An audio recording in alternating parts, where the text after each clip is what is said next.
नमस्कार दोस्तों, आप सभी का स्वागत है। फिजिकल एजुकेशन की यूजीसी नेट की कोचिंग का आज है लेक्चर नंबर 5। आज का हमारा टॉपिक रहेगा respiratory system in physical education. आज के लेक्चर में हम स्टडी करेंगे introduction to respiratory system, main functions of respiratory system, organs of respiratory system जिसमें आएगा nostrils, pharynx, larynx, trachea, lungs और कुछ रेस्पिरेटरी मसल्स आएंगे। इसी के साथ हम रेस्पिरेशन के बारे में पढ़ेंगे जिसमें हमें पता चलेगा कि वेंटिलेशन क्या होती है, एक्सटर्नल रेस्पिरेशन जिसे डिफ्यूज़न कहते हैं वो भी क्या होती है, ट्रांसपोर्ट ऑफ गैसेस क्या होती हैं, इंटरनल रेस्पिरेशन क्या होती है और सेलुलर रेस्पिरेशन क्या होती है। वेंटिलेशन में हम देखेंगे mechanism of inspiration and expiration जिसे गवर्न करता है Boyle's law of gases movements. साथ में ही हम कुछ लंग वॉल्यूम्स होते हैं जैसे टाइडल वॉल्यूम हो गया, वैसे ही कुछ लंग कैपेसिटीज़ होती हैं जैसे vital capacity, total lung capacity. इनके बारे में थोड़ा सा समझ लेंगे। वेंटिलेशन के बाद फिर हम देखेंगे एक्सटर्नल रेस्पिरेशन जिसमें डिफ्यूजन ऑफ गैसेस होता है। हमारी जो रेस्पिरेटरी मेम्ब्रेन होती है उसके अक्रॉस गैसेस डिफ्यूज़ करती हैं क्योंकि उनमें पार्शियल प्रेशर का डिफरेंस होता है। डिफ्यूज़न के प्रिंसिपल जो है वो फॉलो किया जाता है यहाँ पे, और फिक्स की एक इक्वेशन है डिफ्यूज़न की वो देखेंगे। साथ में डिफ्यूज़न कैपेसिटी क्या होती है उसके बारे में थोड़ा सा समझ लेंगे। एक्सटर्नल रेस्पिरेशन के बाद बात आती है ट्रांसपोर्ट करने की, तो गैसेस जो है वो ट्रांसपोर्ट की जाती हैं। हमारी ऑक्सीजन और कार्बन डाइऑक्साइड ट्रांसपोर्ट होती है हमारी बॉडी में, और हेमोग्लोबिन का एक अहम रोल रहता है उसमें ट्रांसपोर्ट करने में, तो वो समझेंगे। ट्रांसपोर्ट के बाद गैसेस पहुंचती हैं टिश्यू के पास, वहाँ पे इंटरनल रेस्पिरेशन होती है, डिफ्यूजन होती है। गैसेस जो है ऑक्सीजन जो है वो ब्लड से टिश्यू के पास जाती है और टिश्यू से कार्बन डाइऑक्साइड ब्लड के पास आती है, तो वो समझेंगे अच्छी तरह से किस तरह से होता है और कैसे वहाँ पे बोर इफेक्ट काम करता है। साथ में ही लास्ट में हम सेलुलर रेस्पिरेशन की थोड़ी सी देख लेंगे क्या होती है, और कुछ की कॉन्सेप्ट हैं हमारे रेस्पिरेशन रेस्पिरेटरी सिस्टम या रेस्पिरेशन में, जैसे बोर इफेक्ट क्या होता है, हेल्डेन इफेक्ट क्या है, ऑक्सी हेमोग्लोबिन डिसोसिएशन कर्व क्या होती है, BO2 और BO2 मैक्स क्या है, respiratory exchange ratio, oxygen depth, second wind. ये सभी कॉन्सेप्ट्स को भी हम इन्हीं टॉपिक्स के बीच बीच में आएंगे और हमें समझ आ जाएंगे। तो चलिए आज का जो लेक्चर है वो स्टार्ट करते हैं। Respiratory system in physical education. Respiratory system जो है वो हमारी बॉडी का एक वाइटल ऑर्गन सिस्टम होता है जिसका मेन फंक्शन होता है गैसेस को एक्सचेंज करवाना। मतलब जो ऑक्सीजन और कार्बन डाइऑक्साइड है उसका एक्सचेंज करवाना, कैसे, बॉडी और एनवायरनमेंट के बीच में एक्सचेंज करवाना। तो रेस्पिरेटरी सिस्टम का सबसे मेन फंक्शन हो गया गैस एक्सचेंज करवाना। हमारी जो ऑक्सीजन है वो ट्रांसफ़र की जाती है ब्लड में, और ब्लड से कार्बन डाइऑक्साइड को बाहर निकाला जाता है। दूसरा मेन फंक्शन होता है रेस्पिरेटरी सिस्टम का रेगुलेशन ऑफ ब्लड पीएच। अब ये ब्लड पीएच क्या होती है? ब्लड पीएच होती है ब्लड की एसिड बेस कंपोजिशन की, ब्लड कितना एसिडिक है, कितना बेसिक है, क्या क्या है उसमें। तो हमारा जो कार्बन डाइऑक्साइड है वो एसिडिक इन नेचर होती है। जैसे ही हमारी कार्बन डाइऑक्साइड हम बॉडी से बाहर निकालते हैं, हमारा रेस्पिरेटरी सिस्टम उसे बॉडी से बाहर निकालता है, तो वो ब्लड की पीएच को, उसका एसिड बेस बैलेंस को रेगुलेट कर सकता है। तीसरा फंक्शन है हमारे रेस्पिरेटरी सिस्टम का वॉइस प्रोडक्शन। हमारी रेस्पिरेटरी सिस्टम में एक ऑर्गन होता है जिसे लैरिंक्स या वॉइस बॉक्स भी बोलते हैं। वहाँ उसमें होती हैं वोकल कॉर्ड्स, और वो वोकल कॉर्ड्स जो हैं वो स्पीच प्रोडक्शन करती हैं। नंबर 4 फंक्शन है हमारे रेस्पिरेटरी सिस्टम का, वो है ऑल्फैक्शन जिसे स्मेल सेंसेशन करते कहते हैं। हमारे रेस्पिरेटरी सिस्टम में नोज़ होता है, नेसल पैसेज भी होता है, और इस नेसल पैसेज में वे में ऐसे रिसेप्टर्स होते हैं जो स्मेल को सेंस कर सकते हैं। तो ये भी एक फंक्शन हो गया रेस्पिरेटरी सिस्टम का। और पांचवा मेन फंक्शन है हमारे रेस्पिरेटरी सिस्टम का प्रोटेक्शन करना। हमारी हवा में कुछ डस्ट पार्टिकल्स होते हैं, हमारी एयर में पैथोजेंस होते हैं। वो एयर में पैथोजेंस और डस्ट पार्टिकल जब हमारे रेस्पिरेटरी ट्रैक में जाते हैं तो हमारे रेस्पिरेटरी ट्रैक में सीलिया होते हैं। सीलिया हेयर लाइक स्ट्रक्चर होते हैं, और वहाँ से म्यूकस भी निकलता है। सीलिया उनको ट्रैप करते हैं डस्ट पार्टिकल्स को, और म्यूकस जो है उन डस्ट पार्टिकल्स को वापस बाहर निकालता है और हम उसे स्पिट आउट कर देते हैं। तो ये 5 मेन फंक्शंस हैं हमारे रेस्पिरेटरी सिस्टम के। ये सभी के सभी फंक्शंस हमारे रेस्पिरेटरी सिस्टम के अलग अलग ऑर्गन्स जो है वो मिलजुल के काम करके इन फंक्शन को पूरा करते हैं। तो कौन कौन से ऑर्गन्स होते हैं हमारे रेस्पिरेटरी सिस्टम में, चलिए वो समझते हैं। जैसे सबसे पहला ऑर्गन है, जैसे आपको दिख रहा है, नोज, फिर है फेरनेक्स, फिर है लैरनेक्स, ट्रैकिया। ट्रैकिया डिवाइड होती है ब्रोंचस और ब्रोंचियोल्स में। जिससे बनती हैं हमारी लेफ्ट और राइट लंग्स, और लास्ट में एल्बुलाई लगे होते हैं और कुछ मसल्स होते हैं जैसे डायफ्राम मसल। इन सभी ऑर्गन्स को, हमारे रेस्पिरेटरी सिस्टम के जितने भी ऑर्गन्स हैं, इनको हम दो हिस्सों में डिवाइड करते हैं, एक गर्दन से ऊपर वाले, एक गर्दन से नीचे वाले। जो गर्दन से ऊपर वाले हैं उनको बोलते हैं अपर रेस्पिरेटरी ट्रैक, और जो गर्दन से नीचे वाले हैं उनको बोलते हैं लोअर रेस्पिरेटरी ट्रैक। तो अपर रेस्पिरेटरी ट्रैक में क्या क्या होता है, गर्दन से ऊपर क्या क्या है, आपको सामने दिख रहा है यहाँ पे देखिए। सबसे पहले कौन सा ऑर्गन आ रहा है हमारा रेस्पिरेटरी सिस्टम में? सबसे पहले आता है नोज़, हम सांस लेते हैं नाक के जरिए, ठीक है। नोज़ एक ऑर्गन आ गया। उसके बाद नोज़ के बाद हवा जाती है आगे नेक्स्ट ऑर्गन में, जिसे बोलते हैं फेरनेक्स। फेरनेक्स एक ऐसा ऑर्गन है जहाँ पे हम जो खाना खाते हैं वो भी फेरनेक्स में जाता है। हम जो सांस लेते हैं, चाहे वो नोज़ के जरिए सांस हो चाहे माउथ के जरिए, वो भी फेरनेक्स में जाती है। तो फेरनेक्स दोनों को कैरी करती है, खाने को भी और एयर को भी। अब खाना और एयर एक ही जगह पे जा रहे हैं, इसका मतलब है कि जब हम सांस लेते हैं तो वो लंग्स में जाती है, तो हमारा खाना भी तो लंग्स में जा सकता है फिर, क्योंकि यहाँ पे तो वो एक ही जगह पे जा रहे हैं, उसके आगे एक ही जगह से पास ऑन हो रहे हैं। लेकिन ऐसा क्यों होता है कि हमारा खाना जो है वो लंग्स में नहीं जाता है? उसका रीज़न है हमारा नेक्स्ट ऑर्गन जो है लैरनेक्स। पहला ऑर्गन नोज है, दूसरा फेरनेक्स है, तीसरा है लैरनेक्स। लैरनेक्स जो होता है, लैरनेक्स में एक स्पेशल पार्ट होता है जिसको बोलते हैं एपिग्लॉटिस। यहाँ पे आपको दिख रहा होगा, ये एपिग्लॉटिस है। एपिग्लॉटिस एक ढक्कन टाइप होता है। वो ढक्कन ज़्यादातर ऐसे करके ऐसे बंद रहता है, लेकिन जब हम सांस लेते हैं तो वो ढक्कन खुल के ऐसे सीधा हो जाता है। तो हम नोज़ सांस लेते हैं, वो नोज़ में जाती है, फिर फेरनेक्स में जाती है, उसके बाद लैरनेक्स में चली जाती है, और लैरनेक्स उस सांस को आगे लोअर रेस्पिरेटरी ट्रैक में और लंग्स में भेज देता है।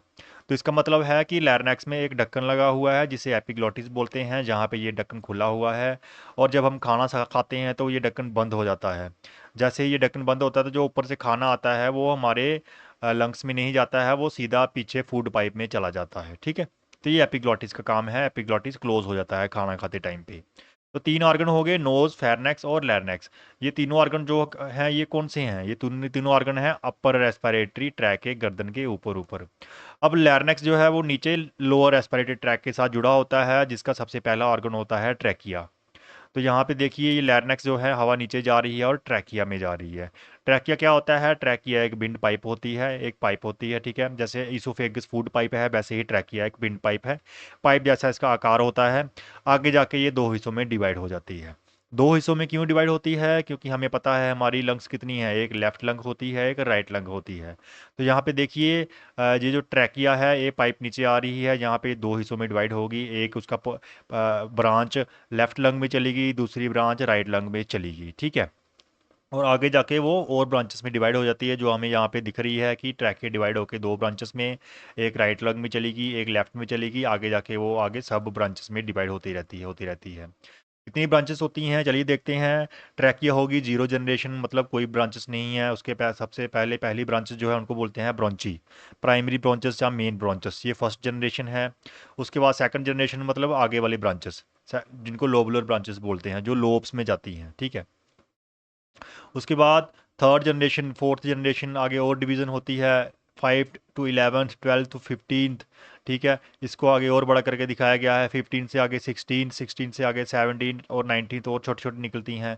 आगे जाके 23rd जनरेशन, 23rd टाइम, 23 बार जब ये हमारी जो प्राइमरी ब्रांचेस है, जब 23 बार ये डिवाइड हो जाता है, तो एंड में आते हैं एल्व्यूलर सैक, मतलब एल्बुलाई के गुच्छे, ग्रुप ऑफ एल्बुलाई, जिसको एल्बुलर सैक बोलते हैं, जो आपको यहाँ पे दिख रहे हैं। ये एल्बुलर सैक है, ये एल्बुलर सैक है, ये एल्बुलर सैक है, एक ये है, एक ये है, एक ये है, सारे एल्बुलर सैक हैं, एल्बुलाई के गुच्छे हैं।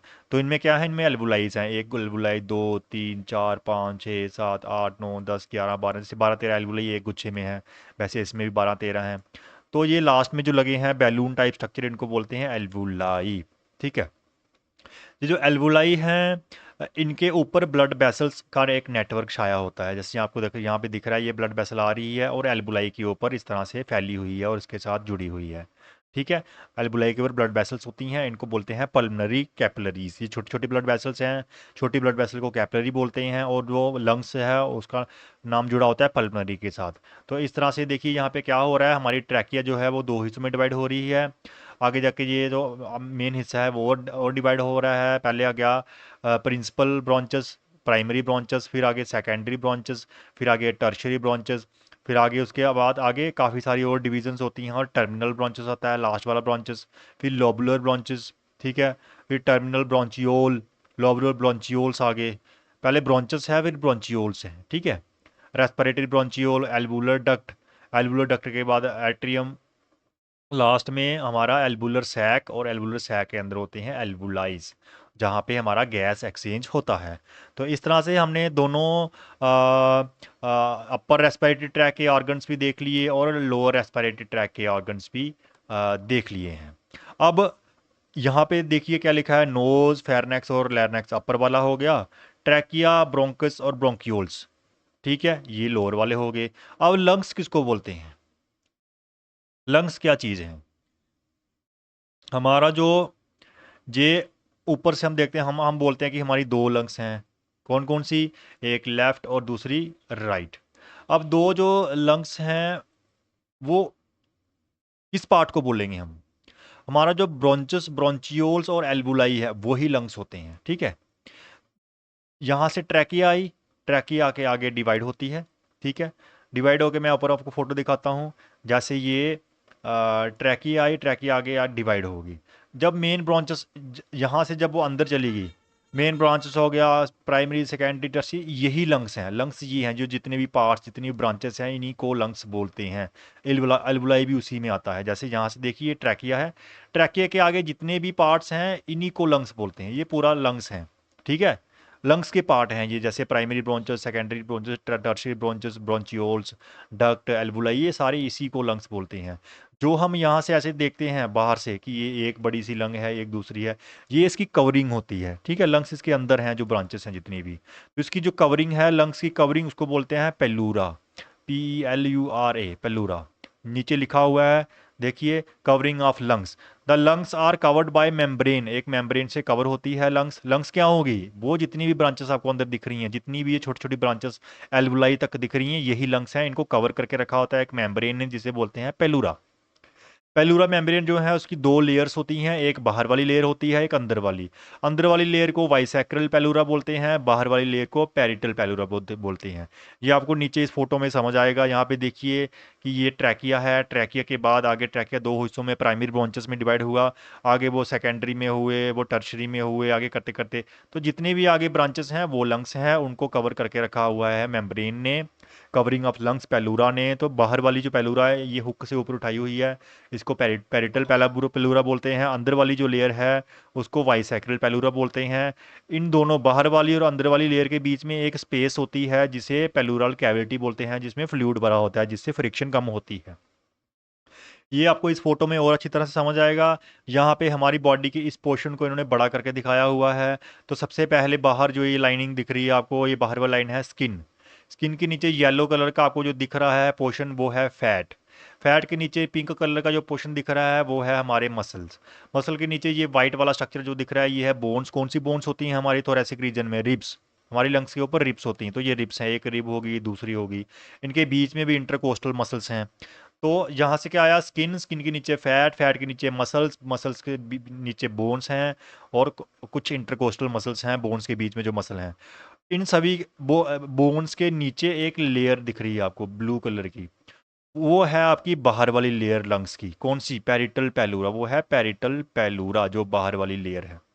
उस पेरिटल पेलूरा के आगे है एक कैविटी, एक स्पेस, जिसको बोलते हैं पेलूरल स्पेस, पेलूरल कैविटी, जिसके अंदर फ्लूइड भरा होता है। उस कैविटी के अंदर दूसरी लेयर है, दूसरी लेयर को बोलते हैं बाइसेक्रल पेलूरा। वो जो बाइसेक्रल पेलूरा है वो हमारी लंग्स के ऊपर, लंग्स के साथ जुड़ी होती है। लंग्स मतलब हमारी जो एल्वुलाइज हैं, हमारी जो ब्रांचेस हैं, उनके साथ जुड़ी होती है बाइसेक्रल पेलूरा। और जो पेरिटल पेलूरा है ये किसके साथ जुड़ी होती है? पेरिटल पेलूरा जुड़ी होती है हमारी रिब्स के साथ, हमारे जो बाहर मसल्स हैं उनके साथ जुड़ी होती है, ठीक है। तो इस तरह से डबल लेयर की एक मेम्ब्रेन होती है जिसे पेलूरा बोलते हैं, जो लंग्स को कवर करके रखती है। अब हमने आपको बताया था कि हमारी जो ये जो ट्रैकिया है, ये ट्रैकिया है विंड पाइप दो हिस्सों में डिवाइड होती है, एक लेफ्ट साइड में चली जाती है, एक राइट साइड में चली जाती है। जो लेफ्ट साइड में जाती है उसको भी प्राइमरी ब्रोंकस बोलते हैं, राइट साइड वाली को भी राइट साइड वाले को भी प्राइमरी ब्रोंकस। लेफ्ट वाला है तो लेफ्ट ब्रोंकस हो गया, राइट वाला है तो राइट ब्रोंकस हो गया। अब ये जो राइट लेफ्ट ब्रोंकस है, लेफ्ट ब्रोंकस दो हिस्सों में डिवाइड होता है आगे जाके, एक और दो, ये दो हिस्सों में डिवाइड हो जाता है। आगे जाके ये दोनों हिस्से अपना अलग अलग एक ग्रुप बनाते हैं, एक ऊपर वाला हिस्सा ग्रुप बना लेता है, एक नीचे वाला हिस्सा अपना अलग ग्रुप बना लेता है, ठीक है। वैसे ही हमारा जो राइट ब्रोंकस है वो आगे जाके तीन, एक दो और तीन हिस्सों में डिवाइड होता है, और तीनों अपना अपना अलग ग्रुप बना लेते हैं, तीनों अपना अपना अलग ग्रुप बना लेते हैं, ठीक है। तो क्या हो रहा है, ट्रैकिया डिवाइड हो रही है दो हिस्सों में, लेफ्ट और राइट ब्रोंकस में। लेफ्ट वाला दो दो हिस्सों में डिवाइड हो रहा है और दो ग्रुप बना रहा है, राइट वाला तीन हिस्सों में डिवाइड हो रहा है, तीन ग्रुप बना रहा है, ठीक है। तो ये तीनों जो ग्रुप हैं, हमने आपको बताया कि ये जो है ये तो है लंग्स। इनके ऊपर कौन सी कवर चढ़ा होता है, इनके ऊपर कवर चढ़ा होता है बाइसेक्टरल पेलूरा का इंटरनल लेयर जो है। तो हमारे जो जो दो ग्रुप बन रहे हैं, यहाँ से तो ऐसे सीधा आएगी बाइसेक्टरल पेलूरा, ऐसे आएगी ऐसे आएगी ऐसे आएगी, और जो ऊपर वाला ग्रुप है उसके अंदर यहाँ तक जाएगी, फिर नीचे वाले ग्रुप के साथ साथ आएगी और ऐसे जाके ऐसे जुड़ जाएगी यहाँ पे जाके, ठीक है। तो यहाँ से दो लोब्स बन जाती हैं, बाइसेक्टल पेलूरा की हेल्प से दो अलग अलग पोर्शन बन जाते हैं, जो आपको यहाँ पे दिख रहे हैं। एक ये पोर्शन बन गया है, एक ये पोर्शन बन गया है। हमारी लेफ्ट लंग की दो लोब्स होती हैं, एक ऊपर वाली लोब, एक नीचे वाली लोब, ठीक है। वैसे ही राइट साइड पे जैसे पेलूरा जाती है तो ऐसे अंदर आती है पहले ग्रुप के पास, फिर जाती है, फिर ऐसे दूसरे ग्रुप के पास, फिर जाती है, फिर ये तीसरे ग्रुप के पास, ऐसे करके। तो इस तरह से तीन अलग अलग लोब्स बन जाती हैं हमारी राइट लंग की। राइट लंग की एक दो और तीन लोब्स बन जाती हैं। तो इन लोब्स के नाम क्या है, ये है लोब्स ऑफ लंग्स। सबसे ऊपर वाली लोब है, ऊपर वाली को सुपीरियर बोलते हैं ना, ऊपर वाला सुपीरियर, सुपीरियर लोब। नीचे वाली कौन सी है, इन्फीरियर लोब, और मिडल वाली मिडल लोब। वैसे ही लेफ्ट साइड पे दो हैं, ऊपर वाली सुपीरियर, नीचे वाली इन्फीरियर। और इन लोब्स के बीच में जो गैप है, जो इनका जंक्शन है, उनको फीचर बोलते हैं। तो हॉरिजेंटल फीचर राइट साइड पे सुपीरियर और मिडल के बीच में, और ओब्लीक फीचर नीचे वाले दोनों के बीच में। वैसे ही लेफ्ट साइड पे ओब्लीक फीचर होता है दोनों के बीच में। ओब्लीक मतलब इस डायरेक्शन में, हॉरिजेंटल मतलब ऐसे, वर्टिकल ऐसे, ओब्लीक मतलब ऐसे टेढ़ा डायगनली, ठीक है। तो इस तरह से तीन लोब्स होती हैं हमारी राइट लंग की, दो लोब्स हमारी लेफ्ट लंग की। अब हमारे हमें तो लंग्स बाहर से एक ही दिखती है, राइट वाली तीन तो नहीं दिखती, और ये दो एक ही दिखती है, दो तो नहीं दिखती हैं। क्यों नहीं दिखती हैं, क्योंकि हमने आपको क्या बताया था, हमारी लेयर्स दो होती हैं, एक बाहर वाली एक अंदर वाली। जो अंदर वाली है उससे लोब्स बन रही हैं, तो जो बाहर वाली पेरिटल पेलूरा है ये इनके ऊपर कवर होता है पूरा पूरा, एक इधर एक इधर। इस तरह से हमें दो लंग्स दिखती हैं, हमें दिखता है बाहर से कि लंग्स पूरा पूरा कंप्लीट है, लेकिन अंदर उसके लोब्स होती हैं, ठीक है। तो इस तरह से हमें समझ आ गया कि हमारे ऑर्गन्स कौन कौन से हैं, और हमारी लंग्स क्या होती हैं, और उनके ऊपर कौन कौन सी कवरिंग होती है। तो ये सारे के सारे ऑर्गन्स हमने समझ लिए हैं, जिसमें हमने देखा कि अपर रेस्पिरेटरी ट्रैक में नोज होता है, जिसका काम हवा को गर्म करना, उसे मॉइस्चर करना, अगर रूखी सूखी हवा है तो थोड़ा गीला कर देता है, फिल्टर करता है क्योंकि हमारे नाक में बाल होते हैं, और हमारा स्मेल भी करता है, स्मेल सेंस करता है हमारा नोज। फायरनेक्स जो है वो सेकंड है, जहाँ पे खाना और फूड दोनों पास करते हैं। लारनेक्स जो है जो वॉइस बॉक्स है, जहाँ पे जिसे एडम्स एप्पल भी बोलते हैं, जो हमारे गले में पोर्शन होता है जिसे आप टच करते हो, वही वॉइस बॉक्स है, उसी को लारनेक्स बोलते हैं। साउंड प्रोड्यूस करता है और एयर को आगे ट्रैकिया तक पहुंचाता है। फिर जब ट्रैकिया तक पहुंच गई, वो लोअर रेस्पिरेटरी ट्रैक है, ट्रैकिया को विंड पाइप बोलते हैं। विंड पाइप आगे जाके क्या करती है, विंड पाइप आगे जाके डिवाइड होती है दो हिस्सों में, लेफ्ट और राइट ब्रॉन्ची में, ठीक है। आगे ब्रॉन्ची जो है तीन तरह के, प्राइमरी सेकेंडरी टर्शरी। उसके बाद ब्रॉन्चीज जो है वो ब्रॉन्चियोल्स में कन्वर्ट होते हैं, ब्रॉन्चियोल्स आगे जाके एल्वुलाई तक जाते हैं। जैसे एक पेड़ होता है, पेड़ की एक ही ब्रांचेस होती हैं, एक पेड़ है उसकी ब्रांचेस हैं, फिर उसकी और ब्रांचेस हैं, इन सभी की ब्रांचेस हैं, और आगे जाके जाके एंड में पत्ते लगे होते हैं। इस तरह से हमारा जो ट्रैकिया है दो ब्रांचेस में डिवाइड हो रहा है, प्राइमरी, फिर उसके बाद जो दोनों ब्रांचेस हैं वो आगे प्राइमरी सेकेंडरी टर्शरी हो रही हैं। टर्शरी वाली आगे ब्रॉन्चियोल्स में डिवाइड हो रही है, ब्रॉन्चियोल्स आगे जाके एल्वुलाई जो पत्ते जो हैं वहाँ तक पहुँच रही है बात।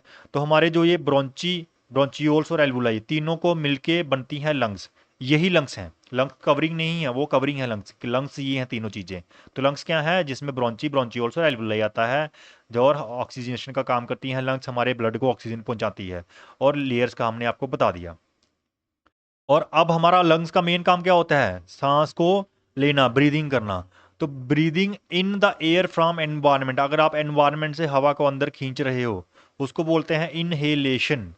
Breathing out the air into the environment, अगर आप ले अगर हवा को एनवायरनमेंट के बीच में छोड़ रहे हो उसको बोलते हैं एक्सहेलेशन, हवा को बाहर छोड़ना। इंस्पायरेशन एक्सपायरेशन भी बोलते हैं इनको, ठीक है। और इंस्पायरेशन और एक्सपायरेशन जो है वो बॉयल्स लॉ पे डिपेंड करती है। बॉयल्स लॉ क्या है? बॉयल्स लॉ बोलता है कि अगर कोई गैस है जिसका अमाउंट फिक्स है और टेम्परेचर बराबर है उसका, जैसे यहाँ पे मैं एग्जांपल में पहले समझाता हूँ फिर रीड करता हूँ। जैसे ये एक एक कंटेनर है, इस कंटेनर के अंदर 1 लीटर गैस भरी हुई है। कौन सी गैस है? इसमें 1 लीटर ऑक्सीजन है। उस ऑक्सीजन का टेम्परेचर है 30 डिग्री सेल्सियस, अप्रॉक्सीमेट हम ऐसे एग्जाम्पल के लिए बता रहे हैं।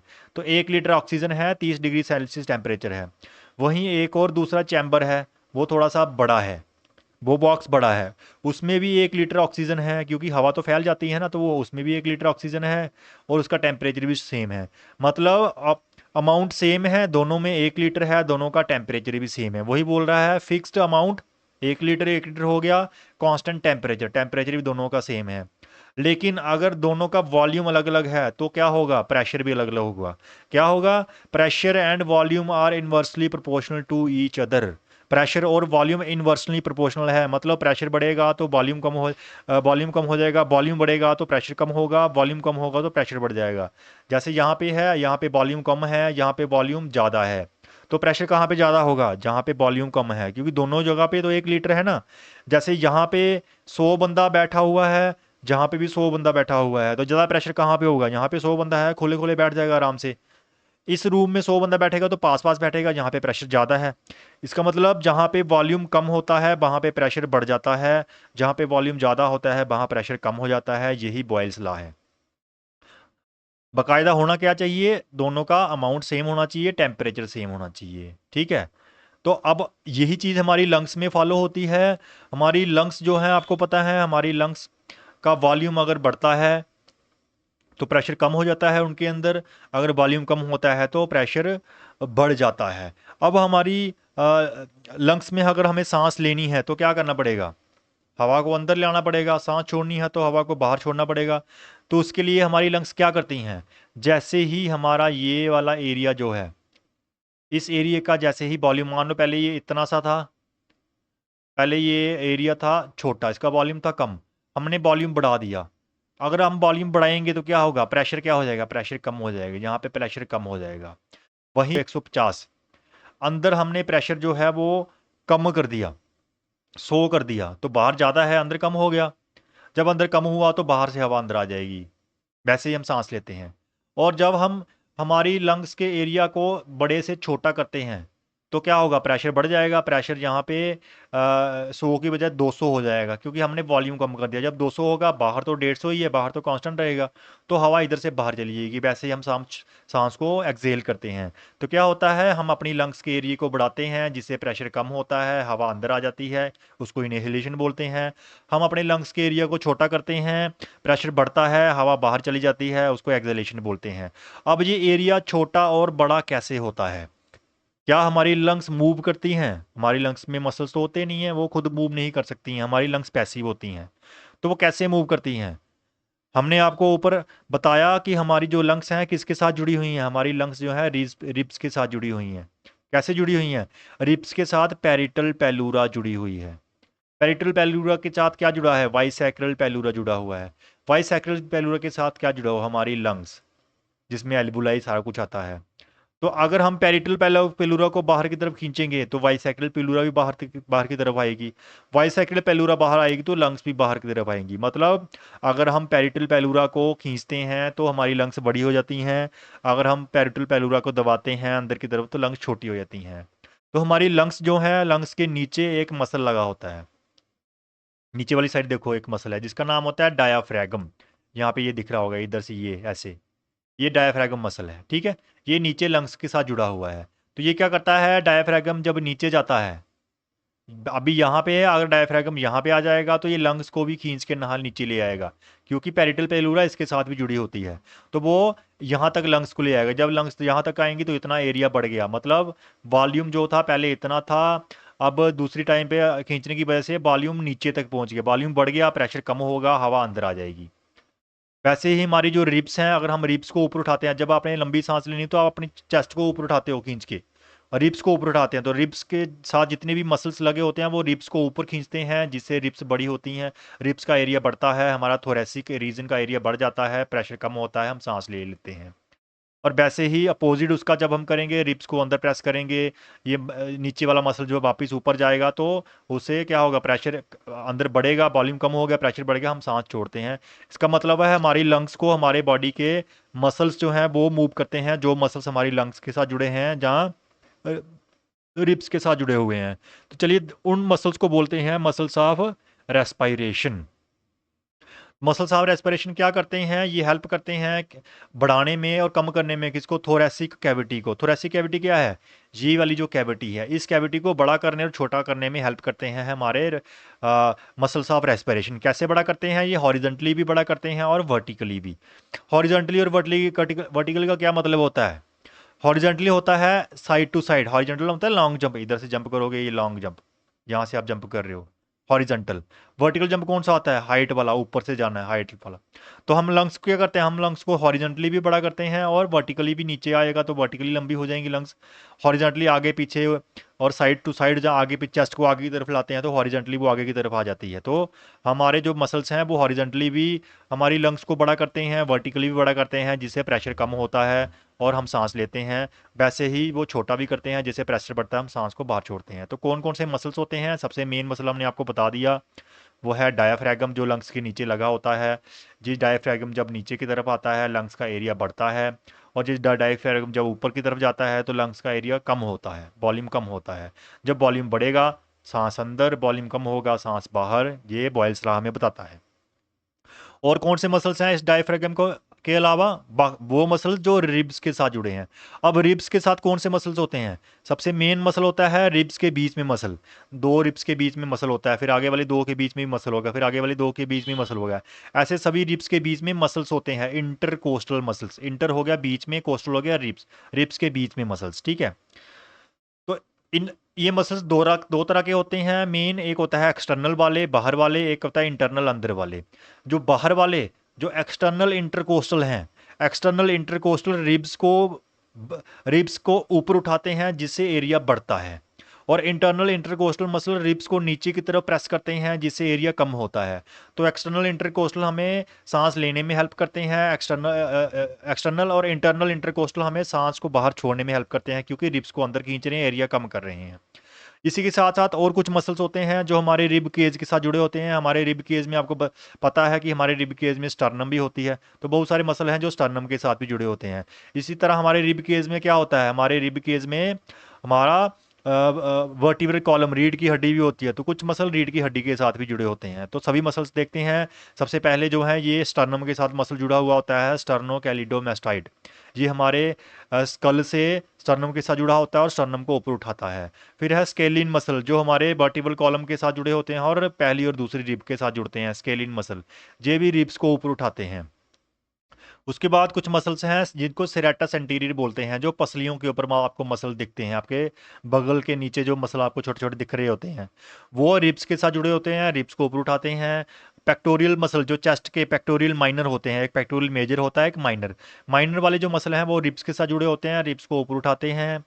वैसे ही हमारे वर्टिब्रल कॉलम, रीढ़ की हड्डी के साथ कुछ मसल जुड़े होते हैं, वो डायरेक्टली रिब के साथ जुड़ते हैं। फिर वो है लिवेटर कास्टोरम, ये भी रिब्स को ऊपर उठाते हैं। हमारा लैटिस्मस डॉर्सी, हमारा बैक का जो मसल है, बैक के जो मसल होते हैं, विंग्स जिन्हें बोलते हैं आप, वो भी हमारे वर्टिब्रल कॉलम और रिब्स को बड़ा करने में हेल्प करते हैं। वैसे ही इरेक्टर स्पाइनी है, जो हमारी वर्टिब्रल कॉलम के साथ जुड़ा हुआ है, वो भी हेल्प करता है हमारे रिब्स को बड़ा करने में। ये वो मसल्स हैं जो हमारे रिब्स को बड़ा करते हैं। इसी के साथ साथ एक है ट्रेपीजियस, ट्रेपीजियस हमारे वर्टिब्रल कॉलम के साथ जुड़ा हुआ है। आपको यहाँ पे देखिए, अब ट्रेपीजियस यहाँ से लेके यहाँ तक पूरा पूरा होता है, ठीक है। जैसे हमने ऊपर दिखाया ना आपको, ये यहाँ से लेके यहाँ तक क्या है, ये है आपका, वैसे इस साइड पे होगा लैटिस्मस डॉर्सी, और इसके ऊपर जो एरिया है ये पूरा ट्रेपीजियस ने कवर करके रखा होता है।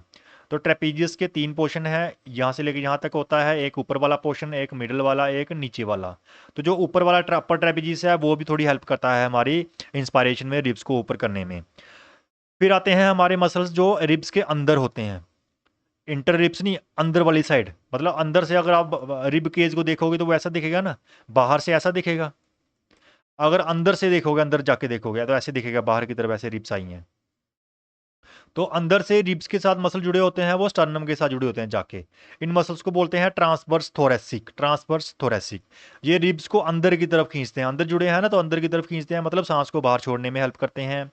उसी के साथ हमारे पेट के जो मसल हैं, पेट की मसल क्या करते हैं, पेट की मसल जब भी कॉन्ट्रैक्ट करते हैं तो पेट के अंदर जितना भी मटेरियल है, हमारा डाइजेस्टिव सिस्टम है, उसको वो प्रेस करते हैं। जब वो प्रेस होता है तो वो ऊपर की तरफ लंग्स को भी प्रेस करता है, जिससे हम सांस बाहर छोड़ने में हमें हेल्प मिलती है।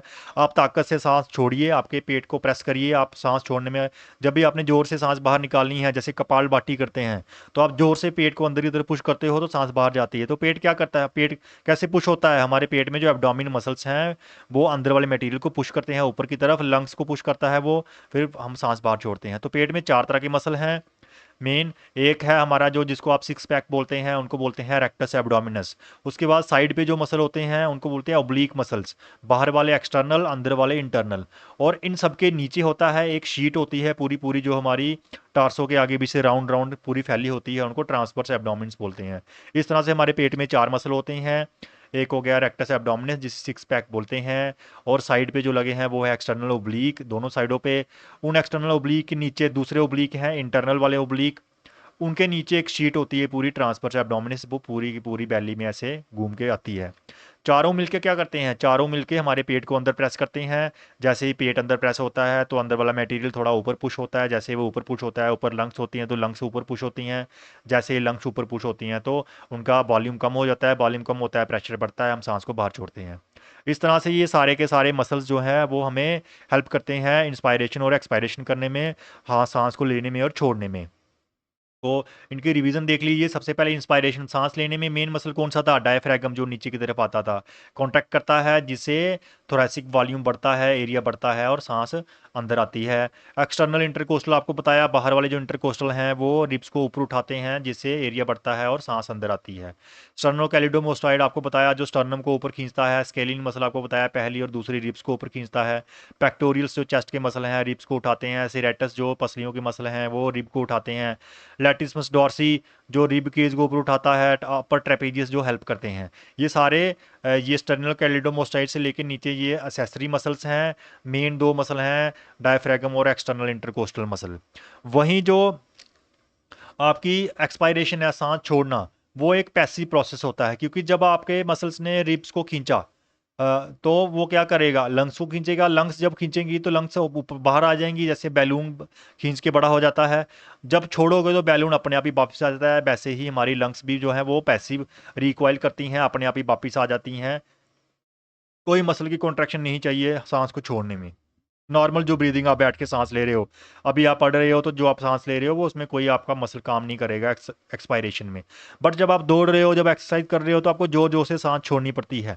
या फिर जब आप कपालभाति करते हो तो आप जोर से सांस छोड़ते हो, तो उसमें आपके मसल्स काम करते हैं। जैसे इंटरनल इंटरकोस्टल मसल हैं वो रिब्स को अंदर खींचते हैं। ट्रांसवर्स थोरेसिक जो अंदर मसल्स थे वो रिब्स को डिप्रेस करते हैं, अंदर की तरफ खींचते हैं। और एब्डोमिन के जितने मसल्स हैं वो भी क्या करते हैं, एब्डोमिन कैविटी को प्रेस करते हैं, जिससे मटेरियल ऊपर आता है और वो प्रेस करता है आपकी लंग्स को। जिन इनकी इन सभी मसल्स की वजह से हम क्या करते हैं, फोर्सफुली हवा को बाहर निकालते हैं। तो अगर आप नॉर्मल ब्रीदिंग कर रहे हैं तो डायफ्रैगम काम आएगा। अगर फोर्सफुल ब्रीदिंग करनी है तो बाकी वाले मसल भी काम आएंगे। वैसे ही अगर आप नॉर्मल ब्रीदिंग कर रहे हैं तो हमारा कोई भी मसल काम नहीं आता एक्सपायरेशन में, सांस को छोड़ने में। अगर फोर्सफुल कर ले तो ये वाले मसल काम आते हैं। तो इस तरह से ये सारे मसल्स क्या करते हैं, हमारी एरिया को बढ़ाते भी हैं जिससे सांस छोड़ते हैं, और एरिया को कम भी करते हैं जिससे हम, सॉरी, सांस लेते हैं। एरिया बढ़ने से प्रेशर कम होता है, सांस अंदर आती है, और एरिया कम होने से प्रेशर बढ़ता है और सांस बाहर जाती है। ये दोनों हॉरिजॉन्टली भी एरिया बढ़ता है और नीचे की तरफ भी बढ़ता है, और कम भी हॉरिजॉन्टली भी कम होता है और नीचे से भी ऊपर आता है, नीचे से भी कम होता है। तो इस तरह से हमारी वेंटिलेशन या ब्रीदिंग जो है वो चलती रहती है। तो क्या होती है वेंटिलेशन, वेंटिलेशन होती है movement of air in and out of lungs. और मैकेनिज्म ऑफ वेंटिलेशन जो है वो उस पे वो डिपेंड करता है बॉयल्स लॉ के ऊपर, जो हमें कहता है कि जो प्रेशर है वो इन्वर्सली प्रोपोर्शनल है वॉल्यूम के।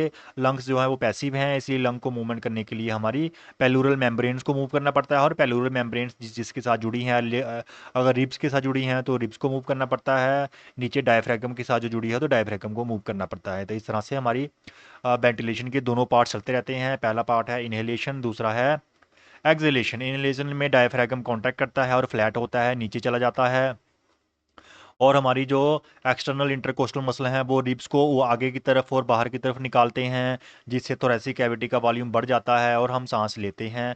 और वहीं एक्सपायरेशन में क्या होता है, हमारा जो डायफ्रैगम मसल है वो ऊपर की तरफ पुश होता है, साथ में हमारे जो इंटरकोस्टल मसल हैं वो इंटरनल इंटरकोस्टल वो अंदर की तरफ खींचते हैं, हम सांस बाहर छोड़ते हैं। बाकी मसल्स भी इनमें असिस्ट करते हैं, जो हमने आपको समझाया।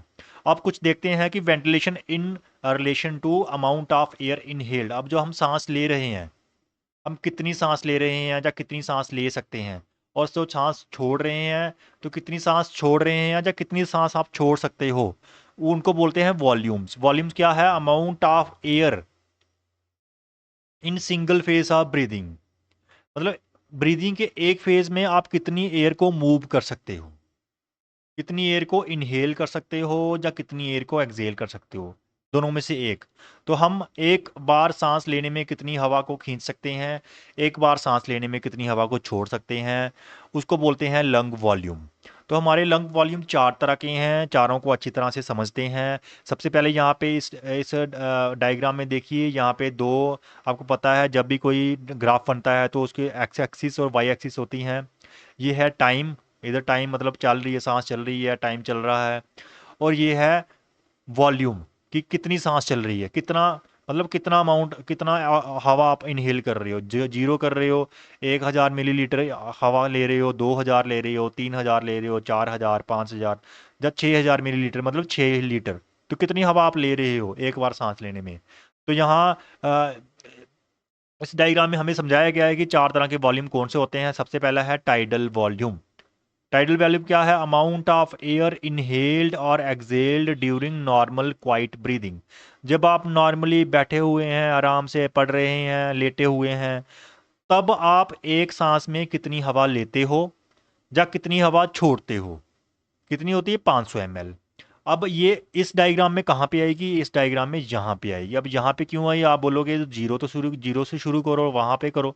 ऐसा नहीं होता है, हमारी लंग्स कभी भी खाली नहीं होती हैं, हमारी लंग्स में कुछ हवा रहती ही रहती है। जैसे ये 2500 ml नॉर्मली रहती ही रहती है, जब आप नॉर्मल ब्रीदिंग कर रहे हैं तो 2500 ml हमारी सांस उसमें लंग्स में हवा रहती ही रहती है। तो 2500 से आप शुरू करोगे, आपने सांस ली, 500 ml बढ़ाई तो कितनी होगी आपकी लंग्स में टोटल 3000 मिलीलीटर, 3 लीटर हवा होगी। पहले 2.5 लीटर थी, 500 ml आपने और ले ली तो 3 लीटर होगी। फिर छोड़ोगे, 500 ml छोड़ोगे, फिर 2.5 लीटर रहेगी, फिर लोगे, 3 लीटर होगी, फिर 2.5 लीटर, फिर ऐसे 3000 millilitre, 2500 millilitre, 3000 millilitre, 2500, 3000, exhale inhale 3000, exhale 2500, inhale 3000, exhale 2500। इस तरह से टाइम के साथ आप ब्रीदिंग करते रहते हो और आप 500 ml की एयर छोड़ते रहते हो। इसको बोलते हैं टाइडल वॉल्यूम, इसको बोलते हैं टाइडल वॉल्यूम, जो नॉर्मली आप क्वाइट ब्रीदिंग कर रहे हो। अब आपने एक नॉर्मल सांस ली, 2500 से 3000 होगी। अब क्या आप नॉर्मल सांस लेके और सांस खींच सकते हो? जी हाँ, आप अभी नॉर्मल सांस लो, फिर नॉर्मल सांस लेने के बाद और भी हवा आप खींच सकते हो। तो जो नॉर्मल सांस ली आपने टाइडल वॉल्यूम, उसके बाद एक्स्ट्रा जो हवा आप खींच सकते हो, उस एक्स्ट्रा को बोलते हैं इंस्पायरेटरी रिजर्व कैपेसिटी। इंस्पायरेटरी हो गया इंस्पायर करना, खींचना, रिजर्व हो गया जो एक्स्ट्रा है। जैसे central reserve police force, central reserve police force, पहले नॉर्मल पुलिस जाती है, अगर वो काम नहीं कर रही है तो रिजर्व पुलिस भी जाती है। वैसे ही पहले आपने नॉर्मल सांस ली, टाइडल वॉल्यूम 500 मिलीलीटर का, अगर वो नहीं काम कर रहा है, आपको और चाहिए, तो आप और खींचते हो हवा, तो उसको बोलते हैं इंस्पायरेटरी रिजर्व वॉल्यूम। तो टोटल मैक्सिमम अप्रॉक्सीमेटली 6000 होता है मैक्सिमम। तो 3000 के बाद आप कितना लोगे तो 6000 पहुंचेगा, 3000 के बाद 3000 और लोगे तो 6000 पहुंच जाएगा। इसलिए अप्रॉक्सीमेटली हमारा जो इंस्पायरेटरी रिजर्व कैपेसिटी है वो 3000 मिलीलीटर होती है, मतलब 3 लीटर आप और एक्स्ट्रा खींच सकते हो जोर से। अब मैं यहाँ यहाँ से आपने नॉर्मल लिया, नॉर्मल सांस एक्स्ट्रा ले ली, फिर वापिस आ गए, फिर नॉर्मल पे आ गए। अभी नॉर्मल चल रही है, नॉर्मल सांस आपने छोड़ दी। अब जब आप नॉर्मली हवा एक्सेल करते हो, उसके बाद एक्स्ट्रा कुछ हवा एक्सेल कर सकते हो ना, आप खुद देखिए। अभी आप नॉर्मल सांस लीजिए, नॉर्मल छोड़िए, नॉर्मल लीजिए, नॉर्मल छोड़िए, नॉर्मल लीजिए, फिर एक्स्ट्रा लीजिए, वो हो गया इंस्पायरेटरी रिजर्व कैपेसिटी। फिर नॉर्मल पे आ जाओ, फिर नॉर्मल ले रहे हो, नॉर्मल छोड़ रहे हो, फिर नॉर्मल छोड़ो, उसके बाद एक्स्ट्रा छोड़ो। एक्स्ट्रा कितनी छोड़ सकते हो आप, उसको बोलते हैं एक्सपायरेटरी रिजर्व कैपेसिटी। एक्स्ट्रा लेना इंस्पायरेशन, एक्स्ट्रा छोड़ना एक्सपायरेशन, और रिजर्व वॉल्यूम। तो ये हो गया टाइडल वॉल्यूम, नॉर्मल वाला हो गया। इंस्पायरेटरी रिजर्व वॉल्यूम हो गया जो, वो हो गया एक्स्ट्रा आप कितनी ले सकते हो सांस, 3000। और एक्स्ट्रा कितनी छोड़ सकते हो, वो एक्सपायरेटरी रिजर्व वॉल्यूम हो गया, वो हो गया 1100 ml, 1200 ml, अप्रॉक्सीमेटली इतना होता है। ठीक है। अब आप बोलोगे कि यहाँ से तो 3000 से 2500, 2500 से 3000 गया, सांस ली हमने, सांस छोड़ी तो फिर से 2500 आ गया। 2500 के बाद आप जब छोड़ेंगे तो आप पूरा पूरा हम सांस निकालेंगे तो वो तो 2500 होनी चाहिए। वो 1200 या 1100 क्यों है, जो एक्सपायरेटरी रिजर्व है वो 1100 की, हम पूरी ताकत लगाएंगे तो पूरी पूरी सांस बाहर निकाल देंगे। लेकिन ऐसा कभी नहीं हो पाता है। हमारी लंग्स कभी भी पूरी पूरी खाली नहीं होती हैं, उसमें कुछ वॉल्यूम रहता ही रहता है नीचे। क्योंकि अगर पूरी लंग्स खाली हो जाएंगी, पूरी हमारा जो ब्लड है वो तो लंग्स में आ रहा है ना ऑक्सीजन लेने के लिए। जब आप पूरी जोर से सांस निकालोगे, पूरी जोर से सांस बाहर छोड़ दोगे, उस ब्लड को ऑक्सीजन कहाँ से मिलेगी फिर, ब्लड तो चलता रहता है ना।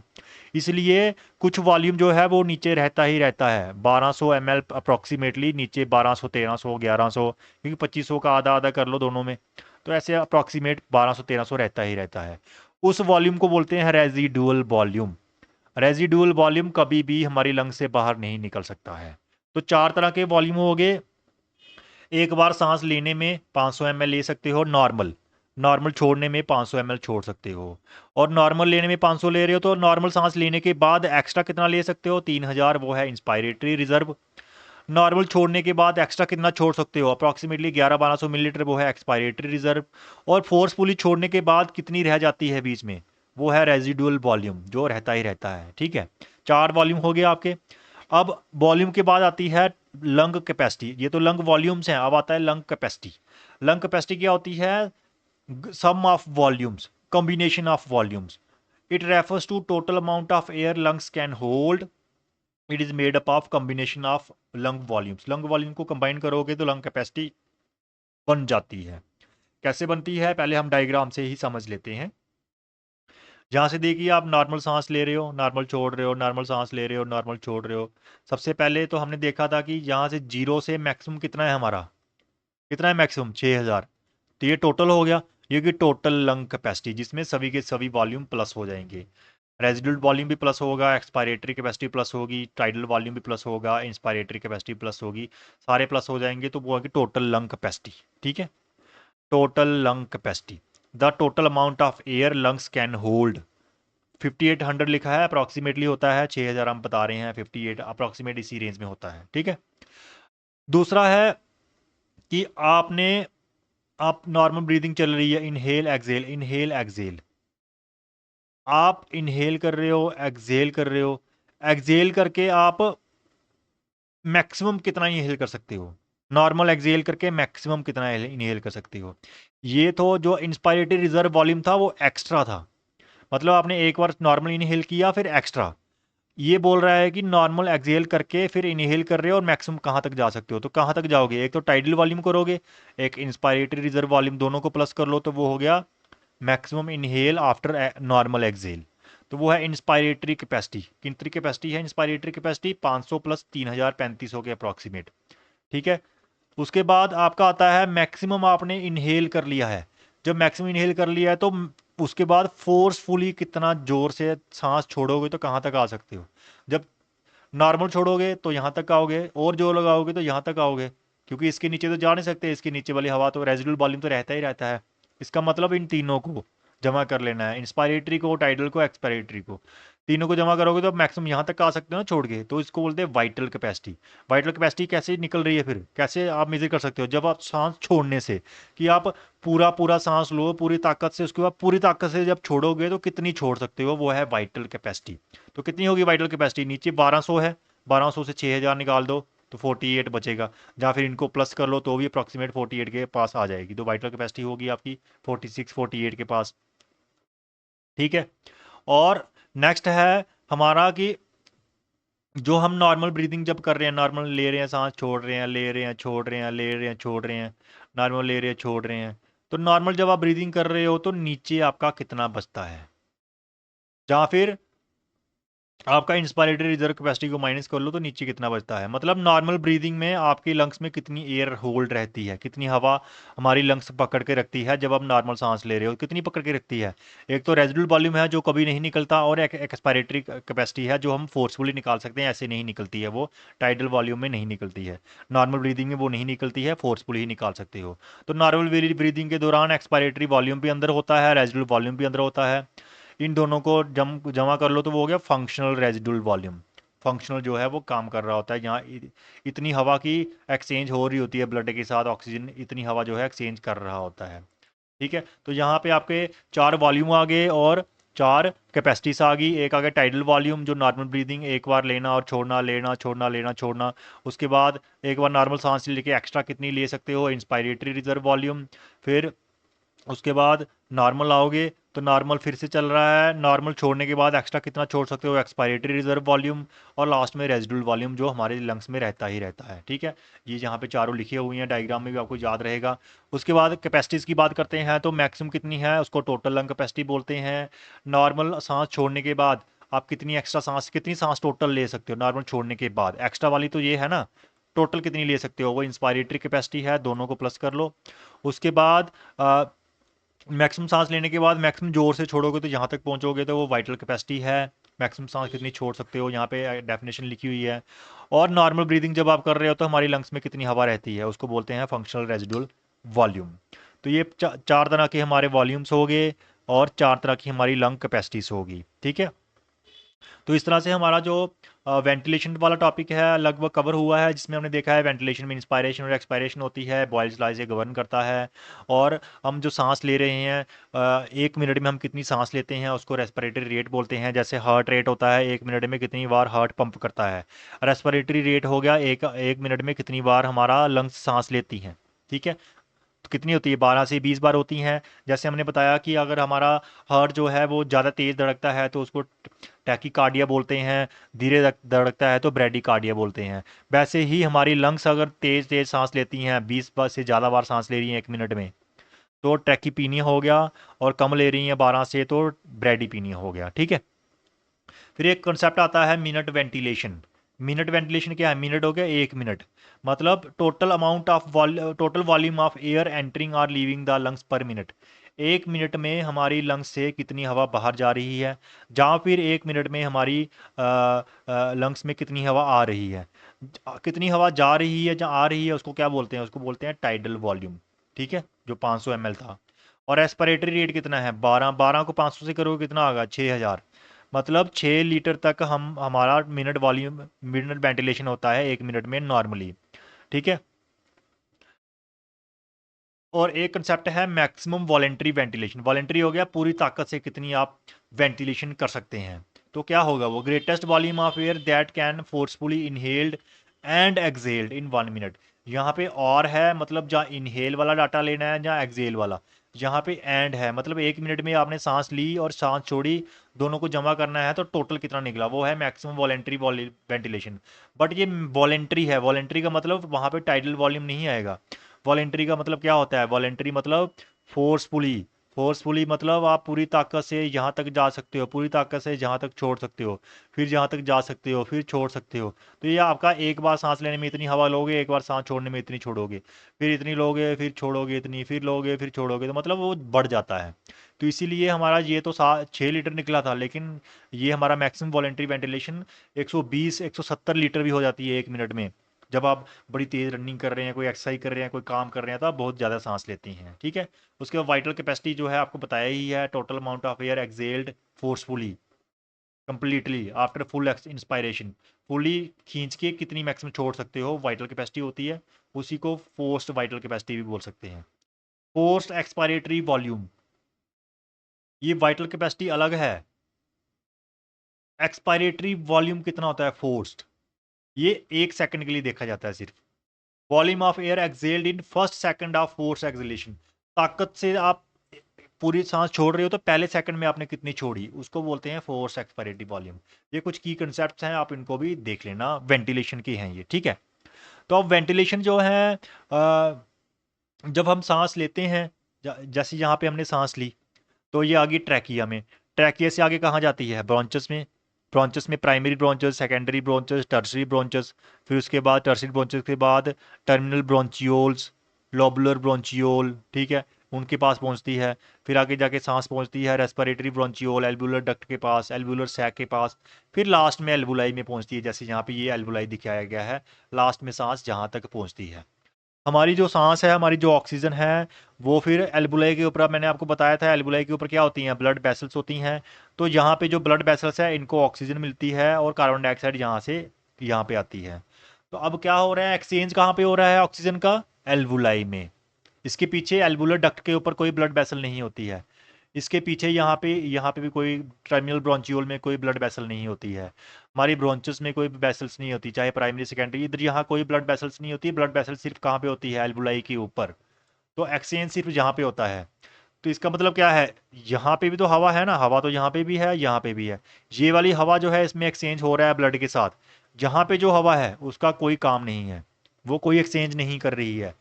ये वाला जो स्पेस है, ये वाला स्पेस है, इसको बोलते हैं डेड स्पेस। क्या बोलते हैं इसको, डेड स्पेस, जहाँ पे कोई वेंटिलेशन डिफ्यूजन नहीं हो रही, सिर्फ हवा आ रही है, वो काम नहीं कर रही कोई, वो डिफ्यूज नहीं कर रही है, ठीक है। और ये डेड स्पेस जो है, ये दो हिस्सों को मिला के बनता है। एक तो एक तो ये हिस्सा हो गया कि जो इस पाइप में है, ब्रोंचियोल में है, प्राइमरी सेकेंडरी ब्रोंचस में जो हवा है, टर्मिनल ब्रोंचस में जो हवा है, एल्वुलर डक्ट में जो हवा है, यहाँ तक आएगी, जो एल्वुलर डक्ट तक जो हवा है, ये डेड स्पेस है, ठीक है। लेकिन एक और डेड स्पेस होती है कि एल्बुलाई में हवा पहुंची है, लेकिन वो एल्बुलाई काम ही नहीं कर रहा है, तो वो भी तो डिफ्यूजन नहीं हो रही है। अगर वो उस एल्बुलाई में डिफ्यूजन नहीं हो रही है, एक्सचेंज नहीं हो रही है गैसेस की, तो वो हवा भी तो डेड होगी ना, वो भी तो कोई काम नहीं कर रही। तो वो होगी फंक्शनल डेड स्पेस। और जो पीछे वाली है, वो एनाटॉमिकल स्ट्रक्चर की वजह से, क्योंकि वहाँ पे ब्लड वेसल्स नहीं है, तो वो एनाटॉमिकल है। यहाँ पे ब्लड वेसल्स हैं लेकिन काम नहीं कर रही हैं, काम करना होता है फंक्शन, इसलिए ये functional dead space. Anatomical dead space और फंक्शनल डेड स्पेस दोनों को जमा करोगे तो टोटल फिजियोलॉजिकल डेड स्पेस बन जाती है। फिजियोलॉजिकल डेड स्पेस उसको बोलते हैं, ठीक है। तो डेड स्पेस क्या होगी, anatomical dead space plus functional alveolar dead space. जो एनाटॉमिकल डेड स्पेस है वो 150 ml है। मतलब जो यहाँ से लेके, हमारे ब्रोंचस से लेके हमारे एल्बुलाई तक जो हवा है, वो 150 मिलीलीटर हवा ही है जो यहाँ पे कैद रहती है, वो एनाटॉमिकल डेड स्पेस है। वहीं जो एल्बुलर डेड स्पेस है वो चेंज होती रहती है। एल्बुलर डेड स्पेस कभी कभी एल्बुलाई काम कर रहा है, कोई नहीं कर रहा है, तो वो चेंज होती रहती है, वो कांस्टेंट नहीं होती है, ठीक है। तो अब इसी के साथ हमारा वेंटिलेशन क्लियर हो गया है, हम एल्बुलाई तक हमने हवा पहुंचा दी है। और कौन से एल्बुलाई तक पहुंचा दी है, जहाँ पे फंक्शन हो रहा है, ठीक है।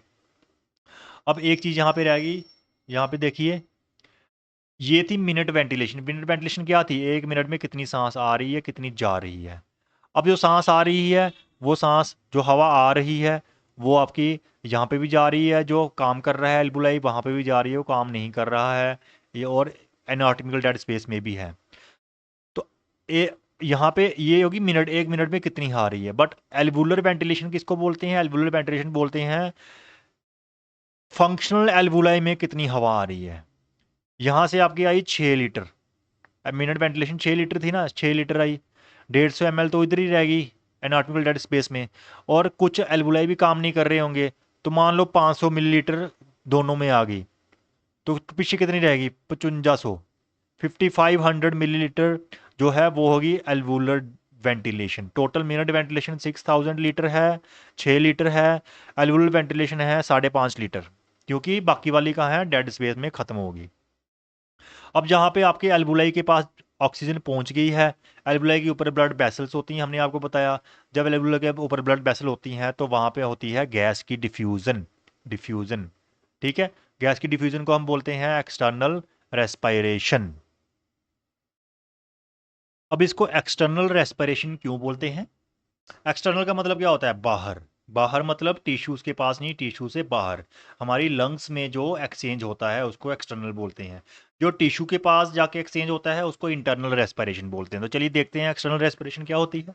एक्सटर्नल रेस्पिरेशन में एक्सचेंज ऑफ गैसेस होता है। ऑक्सीजन और कार्बन डाइऑक्साइड का एक्सचेंज होता है हमारे एल्बुलाई और पल्मनरी ब्लड कैपिलरीज के बीच में। जैसे आपको यहाँ पे दिख रहा है, ये है एल्बुलाई और ये नीचे है ब्लड कैपिलरी। तो एल्बुलाई और कैपिलरी के बीच में ऑक्सीजन और कार्बन डाइऑक्साइड का एक्सचेंज होता है। ऑक्सीजन एल्बुलाई से चली जाती है ब्लड कैपिलरी में, ब्लड कैपिलरी से कार्बन डाइऑक्साइड एल्बुलाई में आ जाती है, उसे हम बॉडी से बाहर निकाल देते हैं। ठीक है, तो लंग्स में हो रही है, ऑक्सीजन डिफ्यूज़ हो रही है ब्लड में, कार्बन डाइऑक्साइड डिफ्यूज़ हो रही है ब्लड से बाहर, और ये अक्रॉस द रेस्पिरेटरी मेम्ब्रेन होती है। इन दोनों के बीच में हमारे एल्बुलाई में जो हवा है और जो हमारे ब्लड वेसल में जो ब्लड है, इनके बीच में एक मेम्ब्रेन होती है जिसे बोलते हैं रेस्पिरेटरी मेम्ब्रेन। क्या बोलते हैं? Respiratory membrane. रेस्पिरेटरी मेम्ब्रेन किससे बनती है? हमारा जो एल्वुलाई है उसका अपना एक मेम्ब्रेन होती है, एल्वुलर सेल होता है। ठीक है, वैसे ही हमारी जो ब्लड वेसल होती है उसके एंडोथेलियल सेल होते हैं, और साथ में होती है एक बेसमेंट मेम्ब्रेन इन दोनों के बीच में। तो ये तीनों मिलके एल्बुलाई के एपिथेलियल सेल, ब्लड वेसल का एंडोथेलियल सेल, ये जो आपको दिख रहा है ये पिंक कलर का, और ये येलो कलर का, और बीच में ये रेड कलर की बेसमेंट मेम्ब्रेन। यहाँ पे देखो तीनों आ गए। यहाँ पे येलो कलर का एपिथेलियल सेल आ गया एल्बुलाई का, पिंक कलर की एंडोथेलियल सेल आ गई ब्लड वेसल की, और बीच में रेड कलर की बेसमेंट मेम्ब्रेन आ गई। तीनों फ्यूज़ हो जाते हैं, तीनों एक जगह पे मिक्स हो जाते हैं और एक मेम्ब्रेन बना लेते हैं जिसको बोलते हैं रेस्पिरेटरी मेम्ब्रेन। अब है तो यहाँ पे तीनों से मिलके बन रही है, लेकिन ये बहुत पतली होती है, और यही एक जगह है जहाँ पे गैस एक्सचेंज होती है लंग्स में। अब गैस एक्सचेंज का क्या मतलब है? गैस एक्सचेंज का मतलब होता है movement of oxygen and carbon dioxide across the respiratory membrane. Respiratory membrane के आर पार ऑक्सीजन और कार्बन डाइऑक्साइड की मूवमेंट होना। ठीक है, और ये कैसे होती है मूवमेंट? डिफ्यूज़न की वजह से। हमारी जो ऑक्सीजन है वो एल्बुलाई से ब्लड में डिफ्यूज़ हो जाती है, हमारी कार्बन डाइऑक्साइड जो है वो ब्लड से एल्बुलाई में डिफ्यूज़ हो जाती है। डिफ्यूज़ कैसे होती है? सिंपल डिफ्यूज़न की वजह से। सिंपल डिफ्यूज़न प्रिंसिपल क्या होता है? सिंपल डिफ्यूज़न प्रिंसिपल कहता है कि जो गैसेस हैं वो पैसिवली मूव करती हैं हायर प्रेशर से लोअर प्रेशर की तरफ। इसमें कोई भी एनर्जी नहीं लगती है, सिर्फ पार्शियल प्रेशर का ग्रेडियंट, पार्शियल प्रेशर का डिफरेंस होता है, प्रेशर डिफरेंस होता है, कंसंट्रेशन डिफरेंस होता है। उसकी वजह से इस मेम्ब्रेन के आर पार ऑक्सीजन और कार्बन डाइऑक्साइड मूव कर जाती हैं। कोई भी एटीपी नहीं चाहिए होता है, यहाँ पे कोई भी एनर्जी नहीं लगती है, पैसिव मूवमेंट होती है डिफ्यूजन में। ठीक है, अब ये पार्शियल प्रेशर क्या होता है? पार्शियल प्रेशर होता है pressure exerted by individual gas in a mixture. Mixture मतलब जैसे हम सांस ले रहे हैं, हम सांस ले रहे हैं तो बाहर हवा से सांस ले रहे हैं, बाहर हवा है ना, वही हम अंदर खींच रहे हैं ना। हम सिर्फ ऑक्सीजन थोड़ी खींचते हैं। हम जैसे हमने सांस ली तो आप क्या कर रहे हो? ऑक्सीजन को खींच रहे हो सिर्फ। कोई ऐसा फिल्टर लगा हुआ है जो आप ऑक्सीजन को, आप बोलोगे नाक में फिल्टर है तो ऑक्सीजन को खींचता है? ऐसा कुछ नहीं होता है, हम मुंह से भी सांस लेते हैं। तो हम जब सांस लेते हैं तो हम पूरी की पूरी हवा को खींचते हैं, चाहे उसके मिट्टी है मिट्टी भी खींच लेते हैं, जो कुछ है वो खींच लेते हैं। तो हवा में क्या क्या होता है? हवा में सबसे ज़्यादा बड़ी गैस कौन सी है? सबसे ज़्यादा गैस कौन सी होती है? नाइट्रोजन होती है, ऑक्सीजन नहीं होती है। ऑक्सीजन कम होती है, कार्बन डाइऑक्साइड और कम होती है। अब जब सांस लेते हैं तो ये सारी गैसेस हमारे अंदर चली जाती हैं, हमारे एल्वुलाई के पास सभी गैसेस पहुंच जाती हैं, यहाँ पे नाइट्रोजन भी पहुंचती है। ठीक है, हर एक गैस पहुंच जाती है। तो पार्शियल प्रेशर क्या होता है? Pressure exerted by individual gas in A gas mixture. ये गैस मिक्सचर है ना, एयर एक गैस मिक्सचर है जिसमें बहुत सारी गैसेस हैं। उनमें हर एक गैस का अपना अपना प्रेशर है। नाइट्रोजन का अपना प्रेशर है, ऑक्सीजन का अपना प्रेशर है, कार्बन डाइऑक्साइड का अपना प्रेशर है। तो जब हम सांस लेते हैं तो हमारे एनवायरनमेंट में, जब एयर में जो हवा है, एयर में ऑक्सीजन का क्या प्रेशर होता है? यहाँ पे नीचे एक डायग्राम है, यहाँ पे बताता हूँ पहले मैं, ये देखिए आप समझ लीजिए। जो एटमॉस्फेयर है, एटमॉस्फेयर में हवा में हमारे ऑक्सीजन का प्रेशर होता है 159।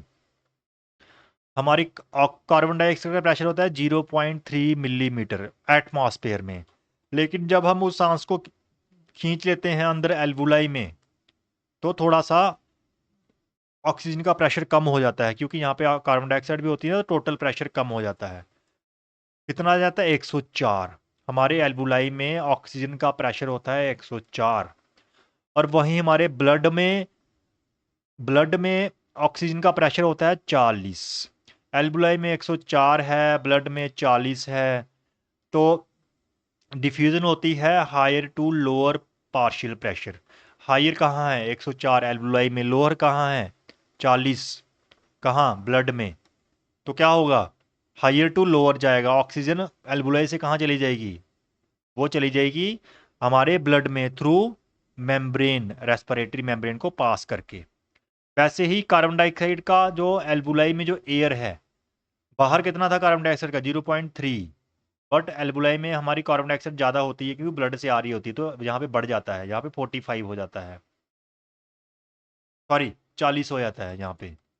और ब्लड में होता है 45, ब्लड में 45 है, एल्बुलाई में 40 है। एनवायरनमेंट में तो 0.3 है, उसको छोड़ दो, वो बाहर है, उसका हमें लेना देना नहीं है, बस समझाने के लिए बताया आपको। ब्लड में 45 है कार्बन डाइऑक्साइड का प्रेशर, पार्शियल प्रेशर है, मैं सिर्फ प्रेशर बोल रहा हूँ समझाने के लिए। ब्लड में 45, एल्बुलाई में 40। ज़्यादा किधर है? ब्लड में। कम कहाँ है? एल्बुलाई में।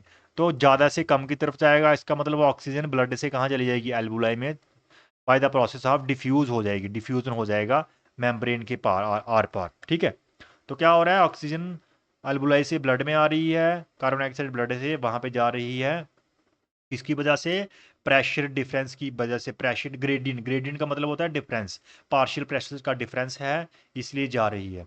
अब आपको यहाँ पे दिख रहा है कि जहाँ पे ऑक्सीजन का डिफरेंस कितना है? 66 का डिफरेंस है, कार्बन डाइऑक्साइड का सिर्फ 5 का डिफरेंस है, तो भी कार्बन डाइऑक्साइड डिफ्यूज करती है। इसका रीज़न क्या है वो आगे हम आपको बताते हैं। तो डिफ्यूजन कैपेसिटी क्या होती है? डिफ्यूजन कैपेसिटी होती है आपकी volume of gas diffusing per minute per millimetre of Hg pressure difference.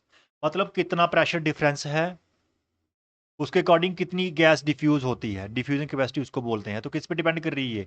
Membrane thickness पे डिपेंड करती है। अगर जो मेम्ब्रेन है बीच में, जो फ्यूज मेम्ब्रेन बनी थी रेस्पिरेटरी मेम्ब्रेन, अगर वो मोटी है, ज़्यादा मोटी होगी तो क्या होगा? डिफ्यूजन कम हो जाएगी। सरफेस एरिया, कितना एरिया मिल रहा है डिफ्यूजन के लिए? अगर सिर्फ इतना सा एरिया मिलेगा डिफ्यूजन के लिए तो थोड़ी थोड़ी गैस, अगर इतना ज़्यादा एरिया मिल जाएगा तो इधर से भी करेगी, इधर से भी करेगी, इधर से भी हर जगह पे डिफ्यूजन होगी। तो सरफेस एरिया ज़्यादा होगा तो डिफ्यूजन बढ़ जाएगी, कम होगा डिफ्यूजन कम हो जाएगी। सॉल्युबिलिटी, सॉल्युबिलिटी होती है कि जो इधर ब्लड है और इधर जो फ्लूइड है, इनमें ये कितनी सॉल्युबल है गैसेस। कार्बन डाइऑक्साइड की सॉल्युबिलिटी ज़्यादा होती है ऑक्सीजन से, इसीलिए कार्बन डाइऑक्साइड जो है उसमें प्रेशर डिफरेंस सिर्फ 5 का है, लेकिन फिर भी वो डिफ्यूज हो जाती है।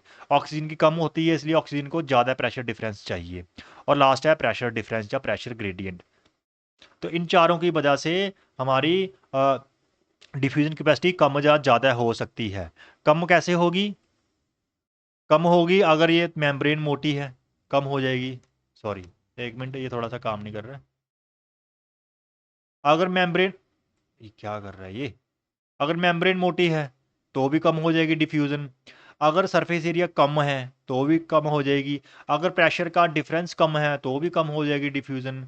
और अगर सॉल्युबिलिटी कम है तो भी कम हो जाएगी। इसका मतलब है कि चारों जो फैक्टर हैं वो अफेक्ट करते हैं। इन चारों फैक्टर्स को फिक्स ने एक इक्वेशन में डाला हुआ है जिसे फिक्स लॉ ऑफ डिफ्यूजन बोलते हैं, जो कहता है कि हमारा जो डिफ्यूजन कैपेसिटी है वो डायरेक्टली प्रोपोर्शनल है किसके? डायरेक्टली प्रोपोर्शनल है सरफेस एरिया के। सरफेस एरिया बढ़ेगा तो कैपेसिटी बढ़ जाएगी।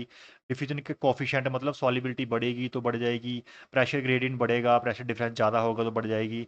लेकिन इनवर्सली प्रोपोर्शनल होती है मेम्ब्रेन थिकनेस के पास साथ। अगर मेम्ब्रेन थिकनेस बढ़ेगी तो डिफ्यूजन कैपेसिटी कम हो जाएगी। ये फिक्स लॉ है, ठीक है, उसकी ये इक्वेशन है। ये डिवाइडेड बाय टी हो गया मेम्ब्रेन थिकनेस। तो इसी फिक्स लॉ के साथ हमारा क्या हो गया? वेंटिलेशन भी हमें समझ आ गई। अब हमने डिफ्यूज़ भी कर ली है गैस, ऑक्सीजन को हमने ब्लड में पहुंचा दिया है। अब उस ऑक्सीजन को ट्रांसपोर्ट करना है, उस ऑक्सीजन को हमें लेके जाना है, जिसे बोलते हैं ट्रांसपोर्ट ऑफ गैसेस। तो उस ऑक्सीजन को कहाँ लेके जाना है? टिश्यू के पास जहाँ उसकी ऑक्सीजन की ज़रूरत है। तो ट्रांसपोर्ट ऑफ ऑक्सीजन जो है वो दो तरह से होती है। एक होती है हेमोग्लोबिन के साथ जाके ऑक्सीजन जुड़ जाती है। दूसरी होती है कि वो ब्लड प्लाज्मा में डिजॉल्व हो जाती है। जहाँ पे फोटो में देखिए ये आपको है, ये है आपका, ये क्या है? एल्बुलाई। एल्वुलाई की ये है जो एल्वुलाई के सेल थे, बीच में है बेसमेंट मेम्ब्रेन, उसके साथ है हमारे ब्लड वेसल की एंडोथेलियल सेल, तीनों की मिलके बन जाती है हमारी रेस्पिरेटरी मेम्ब्रेन। इस रेस्पिरेटरी मेम्ब्रेन के आर पार होती है डिफ्यूजन। ऑक्सीजन जो है एल्वुलाई से चली जाती है ब्लड में, और कार्बन डाइऑक्साइड ब्लड से चली जाती है एल्वुलाई में। और जैसे ही ऑक्सीजन ब्लड से जाती है, हमारे सॉरी एल्वुलाई से ऑक्सीजन जाती है ब्लड में, तो वो कुछ ऑक्सीजन डिजॉल्व हो जाती है प्लाज्मा के साथ, कितनी, सिर्फ थोड़ी सी। बाकी ऑक्सीजन कहाँ जाती है? बाकी ऑक्सीजन जाती है हमारे रेड ब्लड सेल के पास, हमारे ब्लड में रेड ब्लड सेल होते हैं उसके पास चली जाती है। रेड ब्लड सेल में ऑक्सीजन जाके रेड ब्लड सेल में होता है हेमोग्लोबिन, हेमोग्लोबिन के साथ ऑक्सीजन जुड़ती है, और जो रेड ब्लड सेल में हेमोग्लोबिन होता है वो डी ऑक्सीजनेटेड हेमोग्लोबिन होता है, उसके साथ एच पॉजिटिव आयन भी जुड़े होते हैं। हेमोग्लोबिन का फार्मूला शॉर्ट फॉर्म है एच बी, लेकिन यहाँ पे आपको दिख रहा होगा ये है H H B. H H B का मतलब है hydrogen ion plus haemoglobin, H B, H H B हो गया। तो ऑक्सीजन जब इस एच एच बी से हेमोग्लोबिन से जुड़ती है तो उससे बन जाता है H B haemoglobin O two, oxyhaemoglobin बन जाता है, और जो एक्स्ट्रा एच था उसका हाइड्रोजन आयन बन जाता है। ठीक है, तो इसे ऑक्सी हेमोग्लोबिन बन गया। ये जो ऑक्सी हेमोग्लोबिन है ये कितनी ऑक्सीजन को कैरी करता है? 98% ऑक्सीजन जो है इस तरह से जाती है ऑक्सी हेमोग्लोबिन बन के, मतलब ऑक्सीजन हेमोग्लोबिन से जुड़ जाती है रेड ब्लड सेल के अंदर, और 1.5% जो है वो डिजॉल्व होके जाती है प्लाज्मा में। अब ये जो ऑक्सी हेमोग्लोबिन बन रहा है इसका एक प्रोसेस है, इसमें एक चीज़ फॉलो होती है जिसे बोलते हैं सैचुरेशन ऑफ हेमोग्लोबिन। हेमोग्लोबिन की सैचुरेशन का मतलब होता है it refers to percentage of haemoglobin molecule in the blood that are bound to oxygen, मतलब हमारे ब्लड में कितने हेमोग्लोबिन हैं जिनके साथ ऑक्सीजन जुड़ चुकी है। हमारा जो हेमोग्लोबिन है वो 4 ऑक्सीजन मॉलिक्यूल से जुड़ सकता है। ठीक है, कितने से मिल जुड़ सकता है? 4 से। और बिकम्स 100% सैचुरेटेड, हेमोग्लोबिन जो है 100% कब सैचुरेट होगा? कितने मॉलिक्यूल से कितनी ऑक्सीजन को पकड़ता है हेमोग्लोबिन? 4 को। तो 100% कब होगा? जब चारों को पकड़ेगा। अगर एक को पकड़ेगा तो 25% सैचुरेशन होगी। अगर हमारा हेमोग्लोबिन के साथ 2 ऑक्सीजन मॉलिक्यूल जुड़े हैं तो 50% सैचुरेशन होगी। अगर 3 जुड़े हैं तो 75% सैचुरेशन होगी। अगर चारों जुड़े हुए हैं तो 100% सैचुरेशन हो जाती है। ठीक है, हमारे हेमोग्लोबिन की। समझ आ गई सैचुरेशन का मतलब क्या है? क्योंकि वो 4 को पकड़ता है इसलिए सैचुरेशन अलग-अलग हो सकती है। अब यहाँ पे एक हेल्डेन इफेक्ट काम करता है। हेल्डेन इफेक्ट क्या है?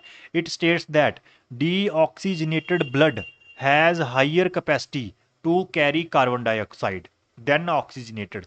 मतलब अगर ब्लड डीऑक्सीजनेटेड है, मतलब अगर ब्लड में ऑक्सीजन कम है तो वो कार्बन डाइऑक्साइड को पकड़ के रखेगा, कैरी करेगा। लेकिन अगर ब्लड में ऑक्सीजन बढ़ जाती है तो वो कार्बन डाइऑक्साइड को छोड़ देगा।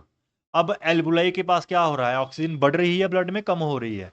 एल्बुलाई के पास ऑक्सीजन बढ़ रही है क्योंकि एल्बुलाई से ऑक्सीजन ब्लड में आ रही है, एल्बुलाई से ऑक्सीजन ब्लड में आ रही है तो ब्लड में ऑक्सीजन बढ़ जाती है। ब्लड ऑक्सीजनेटेड हो जाता है। जैसे ही ब्लड ऑक्सीजनेटेड होता है वो कार्बन डाइऑक्साइड को छोड़ना शुरू कर देता है, फिर वो कार्बन डाइऑक्साइड जाके एल्बुलाई में चली जाती है। इसको बोलते हैं हेल्डेन इफेक्ट। क्या बोलते हैं इसको? हेल्डेन इफेक्ट। कि ऑक्सीजन के बढ़ने से हमारा ब्लड जो है वो कार्बन डाइऑक्साइड को कैरी करने की कैपेसिटी कम हो जाती है, उसको छोड़ना शुरू कर देता है। अब इस तरह से क्या हो गया? हमारे जो एल्बुलाई है उसने ऑक्सीजन दे दी ब्लड को, और ब्लड से कार्बन डाइऑक्साइड ले ली। अब ब्लड से कार्बन डाइऑक्साइड ले ली, ऑक्सीजन को पकड़ा, ऑक्सीजनेटेड ब्लड हो गया रेड ब्लड। ऑक्सीजनेटेड ब्लड को हमारी एनाटॉमी फिजियोलॉजी में रेड कलर से दर्शाया जाता है। तो ये रेड ब्लड जा रहा है, ऑक्सीजनेटेड ब्लड जा रहा है, ऑक्सीजन को लेके जा रहा है कहाँ पे? हमारे ब्लड सेल्स के पास, टिश्यूज़ के पास, मसल्स के पास, वहाँ पे ऑक्सीजन की ज़रूरत है। जब टिश्यूज़ और मसल्स के पास जाता है तो वहाँ पे होती है इंटरनल रेस्पिरेशन। एक्सटर्नल रेस्पिरेशन बाहर होगी लंग्स में, टिश्यू में होती है इंटरनल रेस्पिरेशन। इंटरनल रेस्पिरेशन कैसे होती है? हमारे ब्लड में होती है ऑक्सीजन, ऑक्सीजन ज़्यादा है क्योंकि वो ऑक्सीजनेटेड होता है, तो वो उस ऑक्सीजन को टिश्यू के पास पहुंचा देता है और टिश्यू से कार्बन डाइऑक्साइड ले लेता है। टिश्यू में कार्बन डाइऑक्साइड बनी होती है ना, वहाँ से ले लेता है। वो कैसे बनती है वो हम आपको समझाते हैं, आप बस याद रखो कि टिश्यू से कार्बन डाइऑक्साइड मिलती है। अब उस कार्बन डाइऑक्साइड को जब ब्लड में आ जाती है, उस कार्बन डाइऑक्साइड को वापस पहुंचाना होता है हमारे लंग्स के पास ताकि वो बाहर निकल सके। तो इसको बोलते हैं ट्रांसपोर्ट ऑफ कार्बन डाइऑक्साइड। यहाँ से हमने ट्रांसपोर्ट किया ऑक्सीजन का हेमोग्लोबिन के साथ और प्लाज्मा में, और वहाँ से हम कार्बन डाइऑक्साइड का ट्रांसपोर्ट करेंगे। तो कार्बन डाइऑक्साइड का ट्रांसपोर्ट कैसे होता है चलिए समझते हैं। ये है हमारे ब्लड टिश्यू। यहाँ से कार्बन डाइऑक्साइड आई कहाँ पे, हमारे ब्लड में। हमारे ब्लड में आके कार्बन डाइऑक्साइड तीन तरह से ट्रांसपोर्ट होती है। एक तो डायरेक्टली जाके वो प्लाज्मा में मिक्स हो जाती है। कितनी होती है प्लाज्मा में मिक्स, 7 से 10% बस। दूसरा, हमारी जो कार्बन डाइऑक्साइड है वो भी फिर रेड ब्लड सेल के पास ही जाती है। कुछ carbon dioxide red blood cell के पास जाके वो हेमोग्लोबिन के साथ जुड़ जाती है। जैसे ऑक्सीजन जुड़ रही थी वैसे कार्बन डाइऑक्साइड भी जुड़ती है, जिससे बन जाता है कार्बा अमाइनो हेमोग्लोबिन। कार्बा अमाइनो हेमोग्लोबिन, जैसे ऑक्सी हेमोग्लोबिन ऑक्सीजन मिलने से बना था, वैसे ही जहाँ बन गया कार्बा अमाइनो हेमोग्लोबिन। बट इसका एक फंडा है कि हमारी जो कार्बन डाइऑक्साइड जुड़ रही है, कार्बन डाइऑक्साइड वहाँ पे नहीं जुड़ती है जहाँ पे ऑक्सीजन जुड़ती है। कार्बन डाइऑक्साइड अलग जगह पे जुड़ती है ताकि ऑक्सीजन जुड़ने वाली जगह खराब ना हो जाए, या उसको कैरी ना करे। मतलब हमारी जो कार्बन डाइऑक्साइड है वो हेमी ग्रुप के साथ नहीं जुड़ती है, वो ग्लोबिन ग्रुप के साथ जुड़ती है। हेमोग्लोबिन में क्या होता है, एक हेमोग्लोबिन, हेमोग्लोबिन एक हेमी ग्रुप होता है, एक ग्लोबिन ग्रुप होता है। जो हमारी ऑक्सीजन है वो हेमी के साथ जुड़ती है आयरन वाले ग्रुप के साथ। जो हमारी कार्बन डाइऑक्साइड है वो ग्लोबिन ग्रुप के साथ जुड़ती है, प्रोटीन ग्रुप के साथ। ठीक है, तो क्या हुआ, हमारे टिश्यू से जो कार्बन डाइऑक्साइड आई, एक तो वो डिजॉल्व होगी 7 से 10% प्लाज्मा में डिजॉल्व होगी। उसके बाद 20 से 25% जो है वो हेमोग्लोबिन के साथ जुड़ गई। बाकी बच गई 70%। वो कहाँ जाती है, 70% जो है वो वाटर के साथ रिएक्शन करती है, वाटर के साथ जुड़ जाती है। वाटर के साथ जुड़ने के लिए वो हेल्प लेती है एंजाइम का, जिसको कार्बनिक कार्बोनिक एनहाइड्रेस एंजाइम बोलते हैं, यहाँ पे लिखा हुआ है। कार्बनिक एनहाइड्रेस एंजाइम क्या करता है, कार्बन डाइऑक्साइड और वाटर को जोड़ के बना देता है कार्बोनिक एसिड H2CO3। यहाँ पे H2 है, H2 कहाँ से आया, ये हाइड्रोजन का H2। C कहाँ से आया, कार्बन कार्बन डाइऑक्साइड का C। और O3 कहाँ से आया, एक O हाइड्रोजन का, दो O कार्बन डाइऑक्साइड का, O3 हो गया। तो हो गया H2CO3। तो ये बन गया आपका carbonic acid. Carbonic acid unstable होता है तो ये आगे जाके डिसोशिएट हो जाता है, इससे हाइड्रोजन आयन बाहर निकल जाता है। तो H2 थे तो कितने H बच जाएंगे, एक बाहर निकल गया तो एक H बच जाएगा, बाकी CO3। HCO3 इसको बोलते हैं by carbonate ion, HCO3 plus plus H positive, जिसको हाइड्रोजन आयन बोलते हैं। अब यहाँ से क्या होता है कि जो कार्बोनिक एसिड है वो रेड ब्लड सेल से बाहर चला जाता है प्लाज्मा में। प्लाज्मा में जाके फिर वो ट्रांसपोर्ट होता है, और प्लाज्मा से क्लोरीन, उतना ही क्लोरीन अंदर आ जाता है, Cl अंदर आया, Cl आयन्स अंदर आ जाते हैं। ठीक है, तो इस तरह से क्या हो रहा है, हमारा कार्बन डाइऑक्साइड तीन तरह से ट्रांसपोर्ट हो रही है। एक तो बाई कार्बोनेट आयन बन रहे हैं, हमारी कार्बन डाइऑक्साइड हाइड्रोजन से मिलती है, बार का कार्बोनिक एसिड बनाती है, फिर कार्बोनिक एसिड आगे जाके H पॉजिटिव आयन को रिलीज करता है और बाई कार्बोनेट बन जाता है।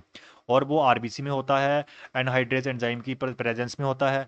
और फिर वो बाई कार्बोनेट जो है वो प्लाज्मा में चले जाता है, वहाँ से ट्रांसपोर्ट होता है। दूसरा हो गया हमारा कार्बोमाइनो हेमोग्लोबिन, मतलब कार्बन डाइऑक्साइड हेमोग्लोबिन के साथ जुड़ती है। तीसरा है प्लाज्मा में डिजॉल्व होकर, तीन तरह से ये ट्रांसपोर्ट होता है। अब जैसे वहां पे हमने देखा था हेल्डेन इफेक्ट, हेल्डेन इफेक्ट क्या देखा था कि जितनी जितनी ऑक्सीजन आ रही थी कार्बन डाइऑक्साइड रिलीज हो रही थी। वैसे ही यहाँ पे बोर इफेक्ट होता है। बोर इफेक्ट उसका अपोजिट होता है। मतलब बोर इफेक्ट क्या बोलता है, बोर इफेक्ट बोलता है कि जितनी हमारे ब्लड की पीएच कम होगी, जितने हमारे ब्लड में कार्बन डाइऑक्साइड बढ़ेगी, जितना हमारा ब्लड का टेम्परेचर बढ़ेगा, और जितने हमारे ब्लड में 2,3-DPG एक मॉलिक्यूल होता है वो बढ़ेगा। जैसे ये चारों चीज़ें होंगी तो हमारा ब्लड जो है वो ऑक्सीजन को रिलीज करना शुरू कर देगा। हमारा हेमोग्लोबिन की एफिनिटी कम हो जाती है ऑक्सीजन को पकड़ने की। जैसे हमने वहाँ पे देखा था कि ब्लड की एफिनिटी कम हो जाती है कार्बन डाइऑक्साइड को कैरी करने की, वैसे ही बोर इफेक्ट बोलता है कि अगर हमारे ब्लड में पीएच बढ़ती है, ब्लड एसिडिक होता है, कार्बन डाइऑक्साइड बढ़ती है, टेम्परेचर बढ़ता है, डीपीजी बढ़ता है, तो हमारा ऑक्सीजन कैरिंग कैपेसिटी कम हो जाती है। इसलिए हमारे जो वर्किंग टिश्यूज़ हैं वहाँ पे लैक्टिक एसिड बनता है, तो ब्लड पीएच क्या हो जाती है, कम हो जाती है, एसिडिक हो जाती है ब्लड पीएच। वहाँ पे कार्बन डाइऑक्साइड बनती है, वहाँ पे अगर ब्लड ज़्यादा जा रहा है तो वो टेम्परेचर भी बढ़ जाता है। जब तीनों चीज़ें होती हैं तो ऑक्सीजन रिलीज होना शुरू हो जाती है, और ऑक्सीजन जाके टिश्यू में चली जाती है जहाँ पे उसकी ज़रूरत है। इसलिए टिश्यूज़ में ऑक्सीजन जल्दी जल्दी हमारी डिफ्यूज़ हो जाती है, रिलीज़ भी हो जाती है, हेमोग्लोबिन इसको जल्दी जल्दी छोड़ देता है। ठीक है, इसको बोलते हैं बोर इफेक्ट। तो अब हमने यहाँ पे दोनों तरह का ट्रांसपोर्ट देख लिया, दोनों तरह की डिफ्यूज़न देख ली। तो इसमें एक आती है हमारी oxy haemoglobin dissociation curve. Oxy haemoglobin dissociation curve क्या होती है? Relationship between partial pressure of oxygen, oxygen का प्रेशर जो हम बता रहे थे आपको, उसका and percentage of haemoglobin saturation, कि कितना पार्शियल प्रेशर है और कितना हेमोग्लोबिन सैचुरेट हो रहा है, मतलब कितना प्रेशर है पार्शियल और कितना हेमोग्लोबिन के साथ ऑक्सीजन जुड़ रही है। ये कर्व भी ऐसे ही ड्रा होती है जिसकी दो एक्सिस होती हैं। एक एक्सिस पे होता है पार्शियल प्रेशर, जैसे प्रेशर 25 है, 50 है, 75 है, 100 है। और एक पे होता है कि ब्लड हेमोग्लोबिन कितना सैचुरेट हो रहा है। 25% सैचुरेट मतलब एक ऑक्सीजन, 50% दो ऑक्सीजन, 75% तीन ऑक्सीजन, 100% चारों जगह पे ऑक्सीजन जुड़ गई। तो अगर पार्शियल प्रेशर 25 है तो ऑक्सीजन सैचुरेशन कितनी है? 50%। अगर पार्शियल प्रेशर 100 है तो सैचुरेशन कितनी है? 100%। अगर पार्शियल प्रेशर 30-40 है तो सैचुरेशन कितनी है? 75। 50 है अब पार्शियल प्रेशर तो थोड़ी और बढ़ गई, 90 पहुंच गई। तो इस तरह से जैसे जैसे पार्शियल प्रेशर बढ़ रहा है सैचुरेशन बढ़ रही है। लेकिन होता क्या है कि ये थोड़ी सी चेंज भी हो सकती है। कैसे चेंज होती है? जैसे हमने आपको बताया कि अगर बोर इफेक्ट होगा, अगर बोर इफेक्ट होगा मतलब कार्बन डाइऑक्साइड बढ़ेगी, डीपीजी बढ़ेगा, टेम्परेचर बढ़ेगा, पीएच कम हो जाएगा। अगर बोर इफेक्ट होगा तो क्या होगा? बोर इफेक्ट होगा तो हमारा जो हेमोग्लोबिन है वो ऑक्सीजन को पकड़ के नहीं रख सकता, उसको छोड़ देता है। तो इससे क्या होगा? बोर इफेक्ट होने पे 25 पे जैसे नॉर्मल 25 पे 50% था, तो ऐसे 25 पे 25 प्रेशर पे 25% हेमोग्लोबिन, मतलब एक ही ऑक्सीजन को पकड़ के रखेगा, दूसरी को छोड़ देगा। अगर ऐसा होगा तो 50 पे कम हो जाएगी, जैसे 50 पे नॉर्मल पे कितनी थी 90, ऐसे 75 पहुंच गया। तो इस तरह से क्या हो रहा है, जो पहले जो कर्व जा रही थी यहाँ पे जा रही थी, तो अगर बोर इफेक्ट हो रहा है तो कर्व राइट साइड शिफ्ट हो जाती है। वहीं अगर बोर इफेक्ट का उल्टा होता है, अगर कार्बन डाइऑक्साइड कम हो जाती है, डीपीजी कम हो जाता है, टेम्परेचर ज़्यादा कम हो जाता है, ब्लड पीएच बढ़ जाती है, तो ये कर्व जो है ये राइट साइड शिफ्ट कर जाती है, राइट साइड शिफ्ट कर जाती है। ठीक है, मतलब कम पार्शियल प्रेशर पे भी वो ज़्यादा ऑक्सीजन को पकड़ के रखेगी, कम पार्शियल प्रेशर पे भी वो ज़्यादा ऑक्सीजन को पकड़ के रखेगी, ज़्यादा सैचुरेशन होगी हमारे हेमोग्लोबिन की। तो ज़्यादा ऑक्सीजन को पकड़ के रखेगी मतलब जितनी ज़्यादा कर्व हमारी लेफ्ट साइड जाएगी उतनी ज़्यादा ऑक्सीजन को पकड़ के रखेगी। तो हमारी जो मायोग्लोबिन की कर्व है वो बहुत ज़्यादा फार लेफ्ट होती है। क्यों? मायोग्लोबिन बहुत ज़्यादा ऑक्सीजन को पकड़ के रखता है। क्यों पकड़ के रखता है? क्योंकि हमारा जो जैसे इस फोटो में देखिए हेमो मायोग्लोबिन क्यों पकड़ता है? क्यों पकड़ता है? इधर देखिए, ये हमारा है ब्लड, इसमें होता है हेमोग्लोबिन। ये हमारे टिश्यू, इसमें होता है मायोग्लोबिन, जो ऑक्सीजन को कैरी करता है, शटल करता है, यहाँ से पकड़ के आगे टिश्यू तक लेके जाता है और स्टोर करके भी रखता है। तो हमारे टिश्यू को ऑक्सीजन चाहिए, तो मायोग्लोबिन की एफिनिटी अट्रैक्शन बहुत ज़्यादा होती है, इसीलिए मायोग्लोबिन की कर्व लेफ्ट साइड चली जाती है। इसलिए मायोग्लोबिन की कर्व कहाँ चली जाती है? लेफ्ट साइड पे, वो ज़्यादा ऑक्सीजन को पकड़ के रखता है ताकि हेमोग्लोबिन उसको छोड़ दे। तो अब यहाँ पे हमने वेंटिलेशन भी समझ लिया, हवा सांस भी ले ली, उसके बाद उसको डिफ्यूज़ करके ब्लड में भी पहुँचा दिया ऑक्सीजन को, फिर उसको ट्रांसपोर्ट करके टिश्यू तक भी पहुँचा दिया ऑक्सीजन को, और टिश्यू से हमने कार्बन डाइऑक्साइड को डिफ्यूज़ करना है, मतलब टिश्यू से कार्बन डाइऑक्साइड को वापस लेना है और उसको वापस हमने पहुंचा दिया कहाँ तक? कहाँ तक पहुंचा दिया? हमारे फिर से एल्बुलाई तक पहुंचा दिया। तो टिश्यू से जो चेंजेस होती हैं वो उसका अपोजिट होती है। जैसे हमारी ये लंग्स में है, ये टिश्यू में है। हमारी लंग्स में एल्बुलाई में प्रेशर 105 होता है, ब्लड में 40 होता है ऑक्सीजन का, तो ऑक्सीजन एल्बुलाई से ब्लड में चली जाती है। वहीं एल्बुलाई में कार्बन डाइऑक्साइड का 40 होता है, ब्लड में 45 होता है, तो ब्लड से कार्बन डाइऑक्साइड एल्बुलाई में चली जाती है। ये तो होगी एक्सटर्नल रेस्पिरेशन। इंटरनल रेस्पिरेशन में क्या होता है? हमारे जो ऑक्सीजन है ब्लड कैपिलरी में ऑक्सीजन ज़्यादा होती है, टिश्यू में कम होती है, तो कैपिलरी से टिश्यू में चली जाती है ऑक्सीजन। वहीं जो कार्बन डाइऑक्साइड है, ब्लड कैपिलरी में कार्बन डाइऑक्साइड कम होती है, क्योंकि ब्लड कैपिलरी जो है अपनी कार्बन डाइऑक्साइड को एल्बुलाई पे छोड़ के आ गई थी, तो कम होगी। वहीं टिश्यू में कार्बन डाइऑक्साइड बन रही होती है रेस्पिरेशन की वजह से, एनर्जी बनने की वजह से, तो टिश्यू में बढ़ जाती है, तो टिश्यू से कार्बन डाइऑक्साइड ब्लड में जाती है, ब्लड उसको लेके जाता है लंग्स के पास, फिर लंग्स से में ब्लड से एल्बुलाई में जाती है, एल्बुलाई से बॉडी के बाहर। वहीं जो ऑक्सीजन है ऑक्सीजन बाहर से आती है हमारे एल्बुलाई के पास, एल्बुलाई से जाती है ब्लड के पास, ब्लड ब्लड लेके जाता है टिश्यू के पास, टिश्यू उसको इस्तेमाल करता है, कार्बन डाइऑक्साइड बनाता है, कार्बन डाइऑक्साइड ब्लड को देता है, फिर ब्लड उसको लेके जाता है एल्बुलाई के पास, एल्बुलाई फिर उसको बॉडी से बाहर निकाल देता है। इस तरह से कार्बन डाइऑक्साइड और ऑक्सीजन जो है वो हमारी बॉडी में हम उसको इनहेल करते हैं, ट्रांसपोर्ट करते हैं, डिफ्यूज़ करते हैं और उसको यूज़ करते हैं और अपना काम चलता रहता है। तो इस तरह से ये पूरी डायग्राम है जहाँ पे इसकी रिवीजन भी आप देख सकते हो।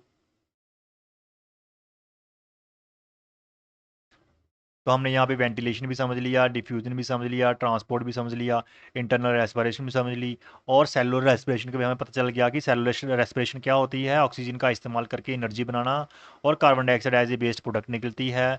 उसके 3 स्टेप्स हैं, ग्लाइकोलिसिस होता है, कर्ब साइकिल होता है और इलेक्ट्रॉन ट्रांसपोर्ट चेन होती है।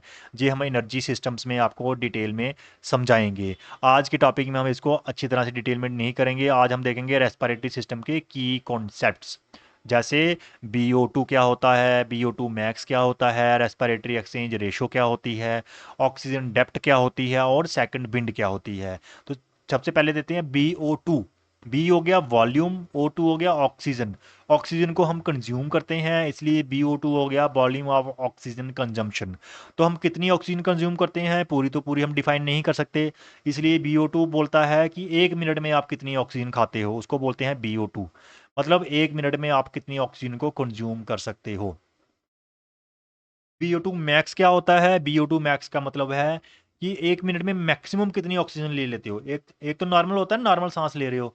एक होता है कि आप बड़ी तेज रनिंग कर रहे हो, बड़ा कुछ कर रहे हो, आप इंटेंस एक्सरसाइज कर रहे हो, एग्जॉस्टिव एक्सरसाइज कर रहे हो, जिम कर रहे हो, स्प्रिंट लगा रहे हो, तो उस टाइम पे हम कितनी ऑक्सीजन कंज्यूम कर रहे हैं उसको बोलते हैं BO2 मैक्स। ठीक है। BO2 मैक्स को कैलकुलेट करने की एक इक्वेशन है जिसको फिक्स इक्वेशन बोलते हैं। फिक्स ने एक इक्वेशन दी थी, उन्होंने बोला कि BO2 मैक्सिमम, BO2 क्या होता है, cardiac output multiply by arteries और वेन्स में ऑक्सीजन का डिफरेंस। क्या बोल रहा है वो, कि हम कितनी 1 मिनट में ऑक्सीजन लेते हैं, जितना हमारे पास 1 मिनट में ब्लड पहुंचेगा। हमारे पास 1 मिनट में कितना ब्लड पहुंचता है उसको बोलते हैं कार्डिक आउटपुट। ठीक है। जिसका जो होता है stroke volume into heart rate. Stroke volume होता है एक पंप में, हार्ट रेट होता है 1 मिनट में कितने पंप। तो 1 मिनट में हो गया कार्डिक आउटपुट। तो कितना ब्लड 1 मिनट में पहुंच रहा है उतनी ही ऑक्सीजन पहुंचेगी, क्योंकि जितना ब्लड पहुंचेगा ऑक्सीजन तो ब्लड ही लेके आता है ना। तो कार्डिक आउटपुट को मल्टीप्लाई करना है डिफरेंस के साथ। किसका डिफरेंस, कि हमारे जब ऑक्सीजन जा रही थी, आर्टरीज में जाती है ना ऑक्सीजन, हमारा ब्लड, आर्टरीज जो है ब्लड को लेके जाती हैं टिश्यू के पास, तो आर्टरीज में कितनी ऑक्सीजन थी, और फिर टिश्यूज ने इस्तेमाल करके वापस जब आए तो उसमें कितनी ऑक्सीजन थी। दोनों का अगर आप डिफरेंस देखेंगे, अगर हमने देखा कि इधर से ऑक्सीजन की 1 लीटर वापस आई आधा लीटर, ठीक है, 1 लीटर की आधा लीटर वापस आई, तो कितनी इस्तेमाल होगी, 1 लीटर माइनस आधा लीटर कर दो, इज इक्वल टू 0.5, आधा लीटर बचेगी। जहाँ फिर आप सिंपलीफाई करोगे तो 10 लीटर गई, 5 लीटर वापस आई, तो आप करोगे 10 में से 5 निकाल लो तो 5 लीटर यूज़ कर ली। एक और एग्जांपल है, आप 15 लीटर गई और 5 लीटर वापस आई, तो आप 15 से 5 माइनस कर लो, मतलब 10 लीटर आपने कंज्यूम कर ली। तो ये हमारा हो गया 1 मिनट में कितनी ऑक्सीजन। अब आप बोलोगे कि हम अगर डायरेक्ट यहाँ से 10 में से, जैसे 15 में से 5 माइनस कर रहे हैं तो सीधा 10 आ रहा है, तो सीधा ही पता चल गया हमें कार्डिक आउटपुट की क्या ज़रूरत है। वो जो हम चेक कर रहे हैं कि 15 गई और 5 आई, वो 1 सेकंड के लिए चेक कर रहे हैं। अभी अभी देखा 15 है, फिर और ब्लड गया उसमें भी 15 होगी, और ब्लड जा रहा है उसमें भी 15 होगी, तो वो 15 ही रहेगी। इधर आ रही है 5 आ रही, 5 आ रही, 5 आ रही, 5 आ रही, वो 1 1 सेकंड के लिए। 1 मिनट में करना होगा तो क्या करना पड़ेगा, कि 1 मिनट में कितना ब्लड जा रहा है उससे मल्टीप्लाई करना पड़ेगा। इसीलिए BO2 जो निकालने का फार्मूला है कि कार्डिक आउटपुट को डिफरेंस से मल्टीप्लाई करते हैं। उसका फार्मूला जनरली इस तरह से लिखा जाता है, जिसमें BO2 के ऊपर डॉट लगा होता है। डॉट का मतलब है कि रेट, मतलब 1 मिनट में। कार्डिक आउटपुट के ऊपर डॉट है क्योंकि वे भी टाइमिंग के अकॉर्डिंग है कि 1 मिनट में। ए के ऊपर कुछ नहीं है क्योंकि ये कांस्टेंट है। आर्टरीज में कितनी ऑक्सीजन जा रही है वो कांस्टेंट रहेगी, अप्रॉक्सीमेट 15 है तो 15 ही जाती रहेगी। वेन्स के ऊपर ये है बार लगी हुई है। बार का मतलब है वेन्स की एवरेज निकालनी है। एवरेज क्यों निकालनी है, क्योंकि हमारी बॉडी में एक पार्ट तो है नहीं, हमारी बॉडी की लेग्स हैं, हमारी आर्म्स होती हैं, हमारा हेड होता है। तो जहाँ पे अलग ऑक्सीजन इस्तेमाल होगी, जहाँ पे कम होगी, जहाँ पे ज़्यादा होगी, कहीं पे कम हो रही, कहीं पे ज़्यादा हो रही है। तो जब ब्लड वापस आता है तो सभी की एवरेज निकालनी पड़ती है, लेग्स की, आर्म्स की, हेड की, टॉर्सो की, सभी का अलग अलग, सभी में अलग अलग होगी। इसमें मान लो लेग्स ने काम किया तो लेग्स में 5 बची, इसने थोड़ा कम काम किया, इसमें 10 बचेगी। इसने टमी ने काम कम किया, इसमें 7 बच गई।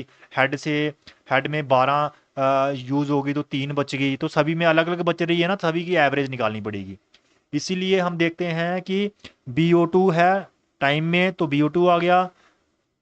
कार्डिक आउटपुट भी टाइम के साथ है, 1 मिनट में डॉट आ गया।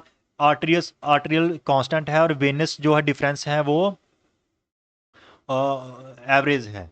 तो ये हो गया आपका BO2 का फार्मूला, जिसमें जो बोलता है कि cardiac output into difference in oxygen between arterial content और वेनस ऑक्सीजन कंटेंट का डिफरेंस क्या है। आर्टरीज में कितनी ऑक्सीजन है और वेन्स में कितनी ऑक्सीजन बची है, उनका दोनों का डिफरेंस निकालोगे तो वो आएगा A-BO2 डिफरेंस। तो इन दोनों को मल्टीप्लाई करोगे तो BO2 निकल जाएगा, उसको लिखने का ये तरीका है। तो ये हो गया आपका BO2 मैक्स और BO2। अब BO2 मैक्स को मेजरमेंट करने के कुछ डायरेक्ट मेथड्स हैं, कुछ इनडायरेक्ट मेथड्स हैं। डायरेक्ट मेथड क्या है?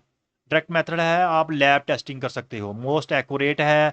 आप ग्रेडेड एक्सरसाइज टेस्ट करवाते हो, एक प्लेयर को बोलते हो दौड़ो धीरे धीरे, फिर उसकी स्पीड बढ़ाते जाते हो, बढ़ाते जाते हो, बढ़ाते जाते हो, बढ़ाते जाते हो। जैसे जैसे स्पीड बढ़ाओगे ट्रेडमिल की, तो वो प्लेयर ज़्यादा ज़्यादा ऑक्सीजन कंज्यूम करता जाएगा, और एक ऐसा लेवल आएगा जहाँ पे मान लो पहले उसने 1 मिनट में 6 लीटर ऑक्सीजन कंज्यूम कर रहा है, फिर धीरे धीरे वो एक मिनट में 20 लीटर कंज्यूम कर रहा है। जब स्पीड बढ़ेगी और स्पीड बढ़ेगी तो वो और सांस चढ़ेगी, वो 50 लीटर कंज्यूम करना शुरू कर देगा। और स्पीड बढ़ेगी, वो 100 करेगा, 120 करेगा, 130 करेगा। एक टाइम ऐसा आएगा कि मान लो 150 कर रहा है, तो आगे जितनी मर्जी स्पीड बढ़ाओ, जितना मर्जी ताकत लगाओ, वो 150 ही कंज्यूम कर पाएगा, उससे ज़्यादा ऑक्सीजन कंज्यूम नहीं कर पाएगा, क्योंकि उससे ज़्यादा ना तो उसको ब्लड पहुंचेगा, उससे ज़्यादा ना तो वो सांस ले सकता है, उससे ज़्यादा ना तो और बाकी काम हो सकते हैं। तो इससे क्या होगा, वो चाहे जितना मर्जी काम करता रहे, वो 150 से ज़्यादा नहीं करेगा। तो 150 क्या होगी उसकी BO2 मैक्स, मैक्सिमम कितनी वो कंज्यूम कर पा रहा है, वो BO2 मैक्स है। ठीक है, ये जो फिक्स इक्वेशन है ये VO2 निकाल रही है, ये वाला जो है ये BO2 मैक्स निकाल रहा है। तो डायरेक्ट मेथड कैसे होगा, आप मास्क लगाओगे उसको, तो देखोगे कि वो कितनी ऑक्सीजन ले रहा है, जो हवा ले रहा है उतने उसमें कितनी ऑक्सीजन ऑक्सीजन है, हवा छोड़ रहा है उसमें कितनी ऑक्सीजन है। तो ऐसे कर करके फार्मूला लगा के आप देख सकते हो कि BO2 मैक्स क्या है उस बंदे का। मैक्सिमम 1 मिनट में वो कितना कहाँ तक जा सकता है, 1 मिनट में 150 तक जा सकता है, फिर आगे प्लेटिव आ जाता है, फिर वो 150 तक की कंटिन्यू एक्सरसाइज करता रहता है। इनडायरेक्ट मेथड जो है वो कूपर टेस्ट है, बीप टेस्ट है, जोजो टेस्ट है, 1.5 माइल रन है, रॉकपॉट वॉक टेस्ट है। ये सारे टेस्ट हम टेस्ट एंड मेजरमेंट में कवर करेंगे। अभी यहाँ पे हम एनाटॉमी फिजियोलॉजी कर रहे हैं, तो इसको इसलिए यहाँ पे हम कवर नहीं करते हैं। तो ये पहला कॉन्सेप्ट हो गया VO2 और VO2 मैक्स। अब दूसरा कंसेप्ट है गैस एक्सचेंज रेशो। ये कहाँ से निकला कि जैसे हमने यहाँ पे देखा कितनी ऑक्सीजन ले रहा है, वो तो पता चल गया। साथ में हमने ये भी देख रहे हैं ना कितनी कार्बन डाइऑक्साइड छोड़ रहा है, वो भी पता चल गया। जब कार्बन डाइऑक्साइड और ऑक्सीजन मिल गई तो दोनों की रेशो निकालनी है, मतलब कितनी कार्बन डाइऑक्साइड छोड़ रहा है और कितनी ऑक्सीजन खा रहा है। इस रेशो को बोलते हैं रेस्पिरेटरी एक्सचेंज रेशो। क्या होती है? गैस एक्सचेंज रेशो, जिसको रेस्पिरेटरी एक्सचेंज रेशो भी बोलते हैं, is the ratio of carbon dioxide produced to oxygen consumed. Carbon dioxide produced to oxygen consumed. अगर कार्बन डाइऑक्साइड एक है, ऑक्सीजन भी एक है, तो रेशो निकलेगी 1। अगर कार्बन डाइऑक्साइड एक है, ऑक्सीजन 2 खा रहे हो, कार्बन डाइऑक्साइड कम निकल रही है, इसका मतलब वो 0.5 आ जाएगी। तो मतलब आप ऑक्सीजन ज़्यादा कंज्यूम कर रहे हो, 0.5 आ जाएगी। अगर ऑक्सीजन को कम कंज्यूम कर रहे हो तो 1 आ जाएगी। तो इस तरह से होता है। तो हमारा जो कार्बोहाइड्रेट है, आपको पता है कार्बोहाइड्रेट का जो फार्मूला होता है, उसमें कार्बोहाइड्रेट में ऑक्सीजन पहले ही ज़्यादा होती है, इसलिए कार्बोहाइड्रेट कम ऑक्सीजन कंज्यूम करते हैं जब एनर्जी बनाते हैं। वहीं फैट्स जो है वो ज़्यादा ऑक्सीजन कंज्यूम करते हैं। तो हमारा जो फैट का, अगर हम एक्सरसाइज कर रहे हैं, अगर हमारा एक्सचेंज रेशो 7 आ रही है, इसका मतलब हम फैट का ज़्यादा इस्तेमाल कर रहे हैं। अगर हम कार्बोहाइड्रेट का ज़्यादा इस्तेमाल कर रहे हैं एनर्जी बनाने में, तो हमारी रेशो 1 आएगी। और एट रेस्ट, जब हम शांति से बैठे हुए हैं, तो तब हमारा मेटाबॉलिज्म जो है वो दोनों को इस्तेमाल कर रहा होता है, इसलिए हमारी एक्सचेंज रेशो 7 से 10 1 के बीच बीच में आती है। वही है जब हम स्प्रिंट लगाते हैं। तो जब हम स्प्रिंट लगाते हैं तो बॉडी में बहुत ज़्यादा ऑक्सीजन कार्बन डाइऑक्साइड बनती है। जब कार्बन डाइऑक्साइड ऊपर होती है ऑक्सीजन नीचे होती है ना, तो कार्बन डाइऑक्साइड बहुत बन रही है, मान लो 3 की कार्बन डाइऑक्साइड बन गई, ऑक्सीजन 1 ही है, तो इजिकल टू क्या आएगा, 3 आएगा, मतलब 1 से ज़्यादा हो जाएगी रेशो। तो एनारोबिक रेस्पिरेशन में रेशो 1 से ज़्यादा हो जाती है। अगर फैट यूज़ हो रहा है तो रेशो 0.7 होती है। अगर कार्बोहाइड्रेट यूज़ हो रहा है रेशो 1 होती है। अगर मिक्स यूज़ हो रहा है तो 7 और 1 के बीच बीच में रहती है, कहीं भी हो सकती है। ये होगी रेस्पिरेटरी एक्सचेंज रेशो। तीसरा है oxygen depth. Oxygen depth, oxygen depth क्या होती है आपको इस फोटो से अच्छी तरह से समझ आ जाएगी, बाकी बाद में पढ़ते हैं।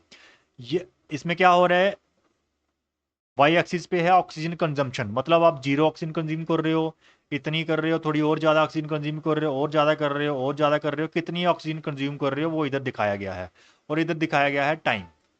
तो अब आप जहाँ से शुरू किया, आपने पहले 1 मिनट कोई एक्सरसाइज नहीं करी, 2 मिनट, 10 मिनट, 15 मिनट, 20, कोई एक्सरसाइज नहीं कर रहे हो, अभी नॉर्मल चल रहा है, नॉर्मल चल रहा है, नॉर्मल ऑक्सीजन कंजम्पशन आपकी चल रही है। जैसे ही आपने एक्सरसाइज शुरू किया, एक्सरसाइज यहाँ से आपने एक्सरसाइज करना शुरू कर दिया, तो जैसे ही एक्सरसाइज शुरू करते हो, आपने रनिंग शुरू करना शुरू की, तो आपको इतनी कार्बन डाई ऑक्सीजन चाहिए, इस लेवल की ऑक्सीजन आपको चाहिए, क्योंकि आप रनिंग कर रहे हो। बट स्टार्टिंग में होता क्या है, स्टार्टिंग में जो पिंक कलर में दिखाया गया है, स्टार्टिंग में क्या होता है, एकदम से स्टार्ट करते हो तो आपको इतनी ऑक्सीजन मिल जाती है स्टार्टिंग 1 सेकंड में, फिर दूसरे सेकंड में थोड़ी और मिल जाती है, तीसरे में थोड़ी और, ऐसे करते करते, ऐसे करते करते जो है ऑक्सीजन बढ़ती जा रही है, देखो ऑक्सीजन बढ़ते जा रही है, बढ़ते जा रही है, बढ़ते जा रही है, बढ़ते जा रही है, और एक लेवल आएगा जो पिंक वाला एरिया जो है यहाँ तक पहुँच जाएगा, जहाँ से देखिए जो एक्सरसाइज शुरू करी तो डायरेक्ट पिंक एरिया यहाँ पहुँचा, फिर पिंक एरिया धीरे धीरे बढ़ रहा है, धीरे धीरे बढ़ रहा है, धीरे धीरे बढ़ रहा है, यहाँ तक पहुँच रहा है। इधर जो दूसरा जो है ये ब्लू ग्रीन वाला एरिया है, ये अलग है। पिंक एरिया जो है यहाँ जहाँ पे आके मैक्सिमम हो रहा है इस टाइम पे, यहाँ पे एक्सरसाइज यहाँ पे स्टार्ट करी थी, लेकिन मैक्सिमम जितनी चाहिए थी वो 4-5 मिनट के बाद आपको मिली। तो इस टाइम के बीच में क्या हुआ, ऑक्सीजन आपको कम मिल रही थी, ये एरिया नहीं मिल रही, ये इतनी मिल रही थी, इतनी नहीं मिल रही थी, चाहिए थी आपको पूरी पूरी इतनी इतनी, ये ऑक्सीजन डेफिसिट हो जाता है, कम रिक्वायरमेंट होती है लेकिन मिलती नहीं है। इसकी वजह से क्या होता है कि जब आप बाद में जाके यहाँ पे एक्सरसाइज को बंद करते हो, तो आपकी आपकी ऑक्सीजन कंजम्पशन इधर आ जानी चाहिए, लेकिन ऐसा नहीं होता है। एक्सरसाइज रोकने के बाद भी आपकी बॉडी एक्स्ट्रा ऑक्सीजन को कंज्यूम करती रहती है, करती रहती है, करती रहती है, धीरे धीरे धीरे, बहुत टाइम के बाद फिर वो रेस्ट पे आती है। इसको बोलते हैं ऑक्सीजन डेप्थ।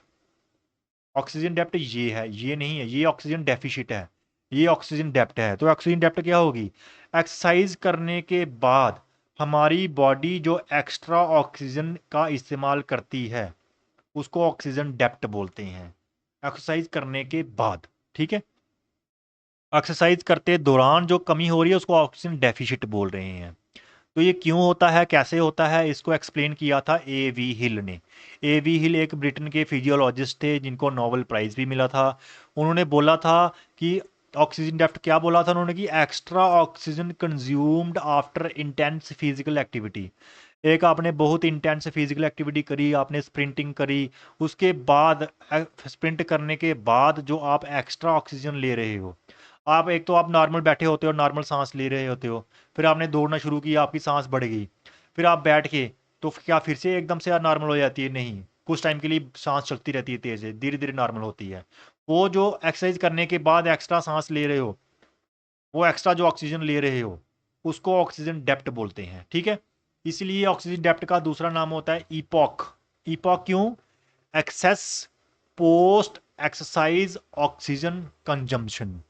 ई हो गया एक्सेस, एक्स्ट्रा, पोस्ट हो गया बाद में, किसके बाद में, एक्सरसाइज के बाद में, oxygen consumption, extra oxygen consumption after exercise, epoch, extra post oxygen, post exercise oxygen consumption. ठीक है, ईपॉक भी बोलते हैं ऑक्सीजन डेप्थ को।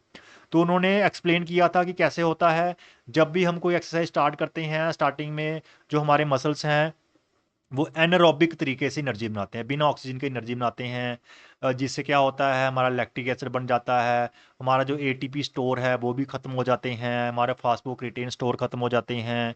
ठीक है, और इससे क्या होता है, ये सारी चीज़ें ख़त्म हो जाती हैं।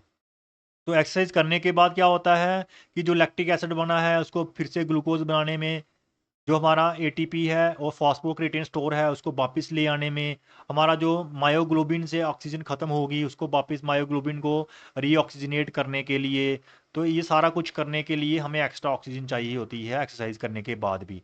वो जो एक्स्ट्रा ऑक्सीजन इस्तेमाल हो रही है, वो जो excess post exercise oxygen consumption हो रही है, उसी को बोलते हैं ऑक्सीजन डेप्थ।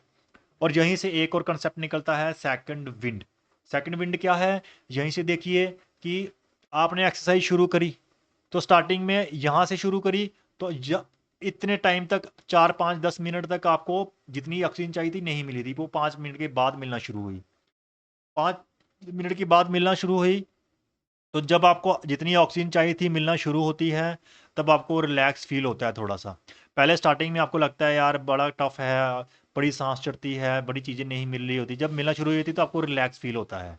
इस पॉइंट को बोलते हैं सेकंड विंड। तो चलिए देखते हैं सेकंड विंड क्या है। रेफर टू फिनोमिना, एक ऐसा फिनोमिना है जहाँ पे इंडिविजुअल जो है, जो भी दौड़ रहा है, जो भी एक्सरसाइज कर रहा है, उसको लगता है कि इनिशियली इनिशियली उसको थकान महसूस होती है, उसको ब्रेथलेसनेस महसूस होती है, उसको सांस चढ़ती है, फिजिकल एक्टिविटी को कंटिन्यू करने में वो कंफर्टेबल नहीं फील करता है, ठीक है, जिससे वो उसको कंटिन्यू नहीं करना चाहता है। बट बाद में क्या होता है?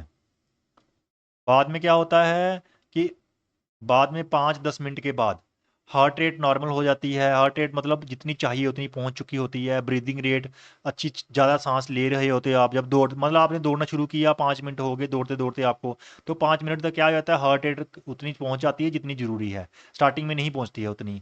ब्रीदिंग रेट उतना पहुंच जाता है जितना ज़रूरी है। ब्लड फ्लो भी उतना पहुंच जाता है हमारे मसल्स में जितना ज़रूरी चाहिए। जब ये सारा कुछ हो जाता है तो हमें अच्छी ऑक्सीजन मिलना शुरू हो जाती है। जब अच्छी ऑक्सीजन मिलना शुरू हो जाती है तो हमें रिलैक्स फील होता है, उसको बोलते हैं सेकंड विंड। ठीक है। ड्यूरिंग प्रोलॉन्ग्ड एक्सरसाइज, अगर आप बहुत ज़्यादा एक्सरसाइज कर रहे हो तो एंडोर्फिन भी रिलीज होते हैं, जो फील गुड हार्मोन होते हैं, इससे भी आपको अच्छी फीलिंग आती है। ठीक है। और साथ में और भी साइकोलॉजिकल फैक्टर्स होते हैं, ये सारे मिलके क्या करते हैं, हमें एक फीलिंग देते हैं कि एक्सरसाइज करने के बाद कुछ टाइम बाद एक ऐसा टाइम आता है जहाँ पे हमें लगता है कि अभी अच्छा फील हो रहा है, हम कंटिन्यू कर सकते हैं। उसको बोलते हैं सेकंड विंड। तो इस तरह से हमने ये चारों टॉपिक कवर कर लिए, B O two max, respiratory exchange ratio, second wind और ऑक्सीजन डेप्थ। तो इन्हीं टॉपिक्स के साथ, इन्हीं की कॉन्सेप्ट्स के साथ हमारा आज का जो लेक्चर नंबर 5 है यूजीसी नेट की कोचिंग का, फिजिकल एजुकेशन का, वो हमारा कंप्लीट होता है, जिसमें हमने ये सारे के सारे टॉपिक्स आपको अच्छी तरह से डिटेल में और सिंपलेस्ट वे में समझाए हैं। अगर आपको अभी भी कोई डाउट लग रहा है तो आप ज़रूर कमेंट करें और वीडियो को ज़रूर लाइक कीजिए, क्योंकि यूट्यूब उन्हीं वीडियोज़ को प्रमोट करता है जो जिसे लाइक किया जाता है और जिन पे कमेंट किए जाते हैं। और अगर आप अभी तक हमारी वीडियो के साथ बने हुए हैं, इसका मतलब है कि आपको अच्छी लगी है, तो ज़रूर इसको लाइक करें और कमेंट करें और हमें क्वेश्चंस भी करें, हमें फीडबैक भी दें कि हम कैसा पढ़ाते हैं और हम किस तरह से आगे इम्प्रूवमेंट भी कर सकते हैं। चलिए मिलते हैं नेक्स्ट लेक्चर नंबर 6 में। Till then, thank you.